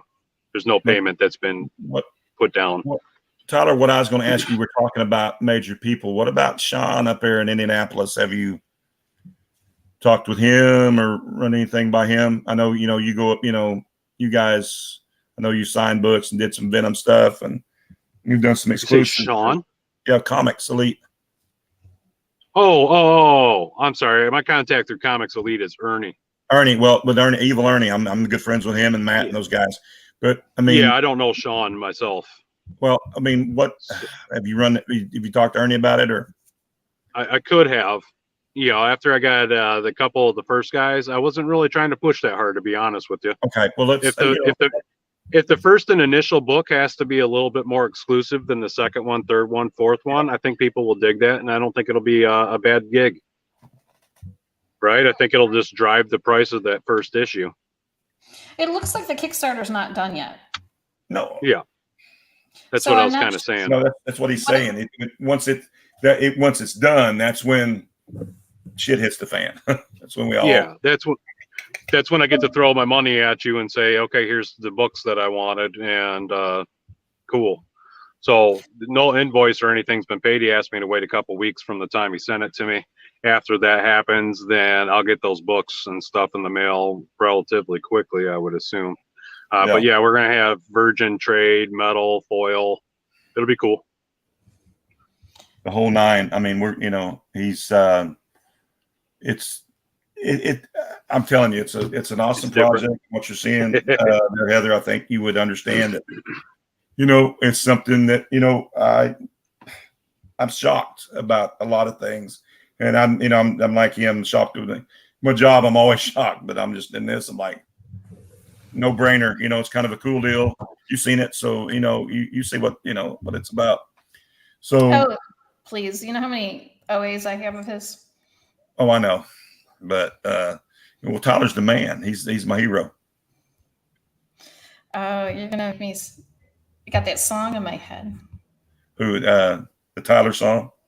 No. Did you ever know you're my hero? Oh, Jesus Christ. That's when listen, every time I come on your show, Del, you're going to have to, or Del, Jesus fucking Christ, Bret. You're going to have to, you're going to, every time I mean, that's the Foo Fight. Listen, I love Dave, that Dave Grohl, but listen, my son, he's in college now. So they're going to have to do it the whole time that he would come out and he would run out from that, it looks like it ended November 30th. I don't know. It says it's really weird. Yeah, I'm not sure. I do know that Chris directly asked me to give it a couple weeks. So even if that message was on the 30th, I still got like another 6 days or something like that before he wants it down. So well, I got it. It's just waiting. Yeah. But yeah, we'll play that song for you. Like I said, I always wanted that play from in high school for my son when he came out, because the Varsity Blues, my hero, when he'd come running out, I'd want that played. So he'll come in here in a minute. He just got in from school, got in from college from picking up his stuff. But we bring Tyler in, we got to play that. The Foo Fighters, my hero. Yep. Every time. Oh, there goes my hero. She was talking about a different one, I think, the older one. No, but yeah, we'll rock that, dude. You're younger. You're not. She's thinking you're 60, and I'm like, I'm pushing you. No, I know he was born. He was born in 81. Gonna be 41 this year. You're just a young pup. I guess. I don't feel like it, but yeah, we'll rock that out. Well, that's mileage. That's not age. That's mileage. Oh wow. Oh, so the other kicker I do want people to be aware of is, unless this book completely flops, and by completely flops I mean hurts me and doesn't sell at all, which I can't see happening, but whatever. Let's assume it does. Let's assume it could. If it completely flops, then there will be probably not running this kind of idea anymore. However, if it does the opposite of that, where it at least makes its money back, I am going to be running other issues with Chris's books, different books, and they're all going to have a similar feel. The idea is like a Necronomicon, or the pages of the Necronomicon, and turning those into comic book covers, just to not give away too much art. But was it supposed to be like a similar theme to where they kind of flow together? Yeah, like so color covers? schemes. It's going to feel like they were all pages of the Necronomicon. So if you put them all up together, I think you'll get that kind of feel. A lot of the Chris Hayes's books are like horror and theme, right? So they have different horror aspects. I know, what is it? 2032 they just dropped is a little post-apocalyptic. Yeah. A little bit different. They got Fields of Fear. I've seen a couple people drop covers of that. He has got other Ferryman covers, which allows me to do skull work and stuff like that, which I love. Well, you're always good at that because because you've been a nursing student and you studied the skull and the skeleton. Yours seems to be a little bit more accurate compared to others who are trying to make it look more animated. So that's why I mean, but I love your Ghost Rider. I tell you what, like to do a skull, just a skull, like anatomically correct, is tough as shit. It doesn't flow like a normal human face because it doesn't have all the meat on it. It doesn't have the meat on the bones. So you got to fatten it up a little bit. No, a lot of people tried to go towards that illustrative skull without knowing how to draw a real one. And then it really kind of shows. So like one of the ways that I judge people's art is in skull work. Like, and that just started happening because I was in the tattoo industry for quite some time. Skulls are a big part of the tattoo industry. If you can't draw one, it shows, and it shows big time in that industry, especially when every single artist out there has done one. You can kind of judge apples for apples instead of, unless they do some like kind of like American traditional or something like that where the skull is completely different. But you can judge, hey, this is a photorealistic skull, this is supposed to be a photorealistic skull, this is illustrative, whatever, and you can see flaws and high points and all that kind of stuff in these people's art. So when I went over into the comic book world and stuff like that, and I started seeing people's skull work, don't get me wrong, I don't nail every single one of them out of the park, but I've seen some absolutely hideous looking shit out there. And not to put anybody on blast, but not a whole lot of people know how to draw a skull. Well, I think also they just don't know how to draw it. Giving good skull and drawing it. People, so I think some people have a problem with the mandible, everything, and I think also like the nose, like some people try to make it like animated, like Jack Skellington or something like that. No, and I mean it's cool for Ghost Rider, right? Because Ghost Rider has an animated face. Yeah, it works for him. Like, yeah, so it works for him, but it doesn't work for every skull ever. And like to put a facial expression on that skull to morph it's difficult to do. And like I've missed myself. I mean, I get it, but like I've hit hard on these things too. So like it goes both ways. But yeah, it's one of those things that's really hard to draw. But yeah, if I see a skull out there, I'll look at it. What's that? You go both ways? Your skull's about to. Yeah. Your skull's about to, I think is what he said. It goes both ways. That's what she was asking you, dipshit. Mm-hmm.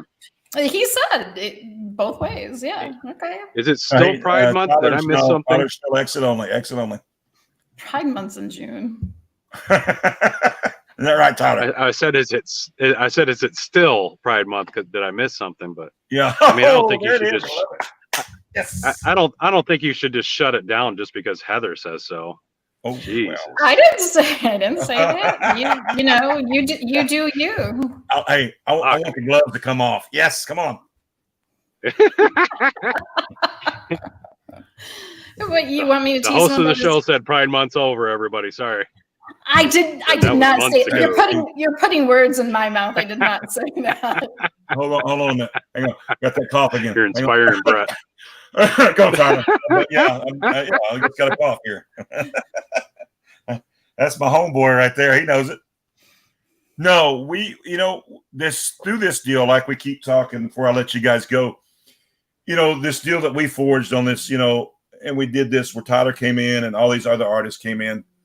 Me and him, I knew who he was. I don't know if he knew who I was, but I knew he was. Seen his stuff, Not right away. Not right away. Not gonna lie. But I met Dell first. Yeah, but we, nothing against Dell or Caesar or anybody else. It just me and Tyler. Day one, we just, you clicked. You're saying you clicked. Yeah, we clicked. Yep. We were holding hands within 5 minutes, so it was kind of cool. But no, yeah, you got some big fingers though, bro. I know. And listen, I trimmed the nail like you told me in it, so everything's good. I'm ready for you next time. So look, they're a lot better. But no, it was just one of those deals that if in the back of my head, I was like, that cat, because what he came up with, I was like, you know what? That dark, that seedy stuff that I dig. I said, that's my guy, because do the independent stuff, do the art, do everything. And then Dale talked to me. I was like, the Tyler thing, I love Zaval. I mean, he gives him and Martin. I like when he drinks and gets after Martin, because Martin he cuts out, And then he said he was going to drag his balls all over Ryan Kincaid. Daredevil, remember that?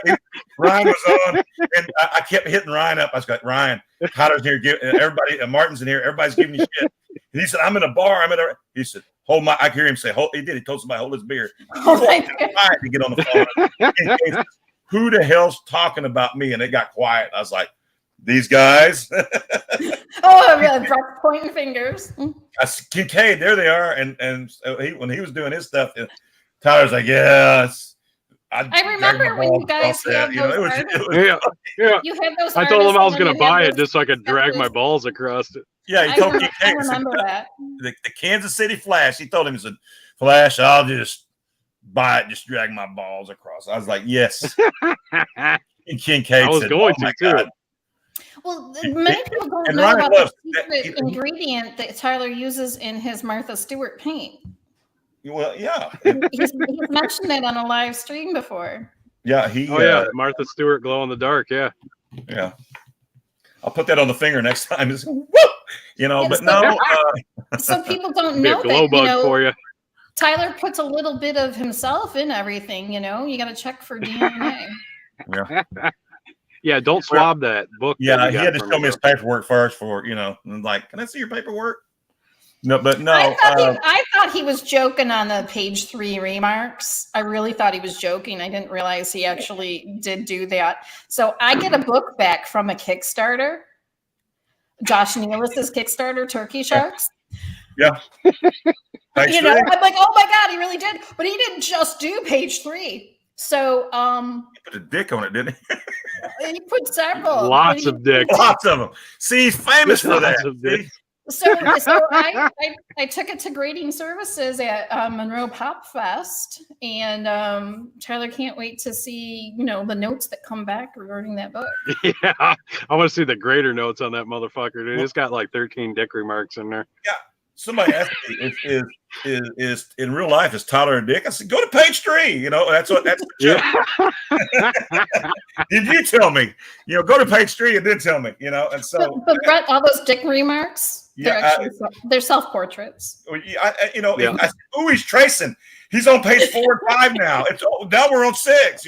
So we're we enjoy it. Look at him. He loves it. He loves it. I was tracing him. You can call me a tracer if you want. Yeah, he was doing the shadow. He was doing the shadow draw. Hold still. Don't move on me now. But no, I enjoy his friendship. We're like brothers. I mean, we are. In his art style is like no other, and he's also the signature is. Come on, and shut the door. His signature is like no other. I mean, there's great pride in doing his signatures. I remember one time talking to him, and he was a little upset because he saw somebody else's artwork, and it was a beautiful piece. And he's like, but they have a crappy signature. So I think I don't know for sure how much he worked on coming up with the signature that he does on on every piece, but they're, you know, you look at his originals, you look at the covers and stuff, and it's very distinct. It's very legible. You can read his fucking name. You can read it. You know who did it. Yeah. And it's Bruce Chin. Go look at. I tell you what, we had it on the other night. Go look at the brute. There it is. Heather, could you blow that up real quick? Oh, I mean, not him. Talk about the picture. Yeah. Oh my God. And I'm just saying, I will make sure we are on the right page here. Can you put him on a blast? I'm trying. My He's in his truck and he's showing it, and you can't put him on blast. Oh my God, here we go. I'll put him on blast. No, blast him. Sure about. The door for her. Jesus. It's backwards, isn't it? No, that's right. Is it? Hey, there it is. No, wait, that's me. Fuck. That's you. There we go. There you go. See? Sorry. I just normally There it talk is. and everybody else does everything for me. I know it's a little blurred, but it gets it down, I think. But you got, you know, that distinct T, that distinct J. With an artist, he's one of the greatest artists out there. You know, it is what it is. I think Tyler. so. Look at that. So I need some of that, Tyler. I need you to, you know, put some in my box. I mean, in a real box, not my box. You know what I mean? Yeah, dude, I'll put all kinds of things in your box. I got you. Well, I mean a real box. I mean, you know, not our private talks. I mean, but and you know what I mean. He's talking about your babies in he's it. talking about your personal box. Look at it. The babies in the background. Look here. Hey, that's this is my granddaughter. Not my baby. Not his baby. This is Graceland, but that's Blade. That's my. And Tyler, you've seen Blade before. Remember, this is my 18-year-old plays football. Yep. There's Tyler J, one of the greatest artists, and there's Heather. She's the podcast that I'm on. So we'll try to get there, man. I'm still working on that greatest artist of all time title, but and he's seen your stuff. So I mean, I like the way he colors his stuff. I like the. I like the crayons. I love the crayons. Acrylic paint, but I like that it's layered. You know, it's got a very textured look. It's not flat, you know, even though it might be a flat piece of artwork, it's you know, it's popping at you. It's not rushed. It's not forced. It's not rushed. And like you said, it pops. And that's what drew me to come up with this idea. All right, see, buddy. Hey, I'm going to start some steaks here in a little bit. That draw me into this is not just to go out and do a book and say, I've got my name on this or whatever. But when you do something like that, you want to put it with somebody that you know, that you kind of have a kinship with, that you know and you trust. And that guy right there, I know and trust. So well, it's more meaningful. It's more meaningful to you. It is. And this is my, like you said, and this is my boy, this is my dude. You know, this is his dude. stuff. But when you, you know, there are some people who just want to get their name out. They rush. They try to get their pieces out fast. I've commissioned Tyler. I have some originals. So he's all about, you know, pleasing the customer. You know, he wants them to be happy and satisfied with the piece. And so were you satisfied with this piece? Oh fuck. God damn. Jeez. I set myself up, don't I? God. I'm just asking. I mean, you said I gotta change. I gotta check my words very carefully. Jeez. Were you satisfied with this piece? You got me and Bret in the same room, yeah, and I would choose my words wisely too. Yeah, I would really think about that. Can you answer my question since I'm the guest? I mean, I'm taking all my time here. So how was the piece?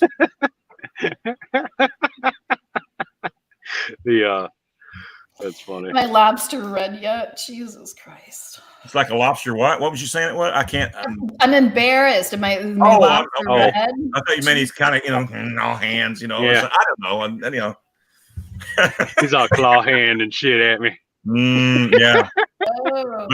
Look at her. So I'm getting a message actually that we might want to wrap up because Comcast is about to reset the internet on the whole building. So it affects our studio. You know what? See that Comcast? Where you at? Right there, fuckers. Yeah, and fuckers. Again, Jay, look there, Tyler J. You don't want to piss Tyler J off. He'll come over and paint your fucking building. I painted a car the other day. That's pretty cool. Oh, I'd like to see that. I know that was rad. I guarantee you. I wouldn't touch. Yeah, they don't know about it yet. What's that? I wouldn't touch the so handle. they don't know about it yet. Well, I'm waiting for an answer about his piece. I have several original artworks, and you've had it several times. Okay. Oh, I wanted to circle back real quick. You had somebody ask you. Yep, you had somebody ask you if I was an asshole in real life. Who said that? I just want to. Yeah, I don't know who you said that you had somebody ask you that, and it's a very valid question. Because you're page 3. No, that was Oh. See? No, he doesn't. Yeah, no. He only does he doesn't do buttholes. No, because I know what you're famous for that. And yeah, I was gonna. Well, hey, is he an asshole? Go to page 3. There's your dick. I was just an asshole. A dick. I was just gonna address that real quick and just let them know that as far as me being an asshole, I mean, we're both assholes, and we know this. See, that's the thing. We don't mind telling them. Yeah, we are. We're assholes. Yeah. Yeah, I'm a little bit of an asshole, but like I'm not gonna burn you on shit. So that's why we get along. Another part. Get Dennis Leary's song as his theme song. I speak my mind, like I'm not afraid to punch somebody in the mouth if I have to do that. Nope. I'd prefer just not having to do that, but like whatever. I mean, I'm down. It's cool. I'm not here to purposely be offensive to anybody. That's the big thing. Like, I mean, honestly, when it really comes down to it, that's not what I'm about. It's just about speaking your mind. I want you to speak your mind to me, and I want to be able to speak my mind to you. And if we can meet up at the same place and say, hey, I respect your opinion, even though you don't have the same one as me, cool, we're in a good spot. Yeah. Right, and Bret and I talked about that a little bit earlier and stuff. So we talked about being on that G Street. Yeah. We're all on the same avenue. We're there, buddy. Right exactly. There. So it's not about just being a dick just to be a dick. That's not what it's about. It's about having fun. Oh, definitely. Hey, tell Dale. Hey, tell Dale to kiss your ass. Tell him I want to hear it from your mouth. Yeah. Hey, Dell. You sent me for a spin the other day, man. You were like, hey, by the way, this guy died. What the fuck, ass? Hey, we don't know. Don't blame. Don't blame I'm Dale. Just playing. We're happy he's alive. That's what it really is. We are. And I was thrown for a loop, man, because I'm like, man, what the fuck? I'm like, what the hell happened? Like, what? And you you deal in it. I mean, that's, and I always tell people about you. I said, well, his day job, and And I told Heather the other day, it takes a special person to do what you do. And I've told you this. We've been friends for a long time now that we know it takes a very special person to do what you do. How did you know? You spotted the Virginia Slim? Pac-Man. Wow, that's a good eye. You've come a long way, baby. You sure have, all the way from Newport. Yes. Well, I don't mean to cut you guys short, but like everybody's got their hats and coats on in here. I gotta get there you going. Go. I did unfiltered out for 25 years. I didn't know what a filter was. Oh, Tyler's showing off his camel toe. Yeah, there. Yeah, well. Thanks for showing us your camel toe, Tyler. Yeah. No problem. Thank you, Tyler. Sorry. All right. Hey, thanks guys for having me on. Y'all have a good night. I'll talk to you. Hey, I'll talk to you after a while, buddy.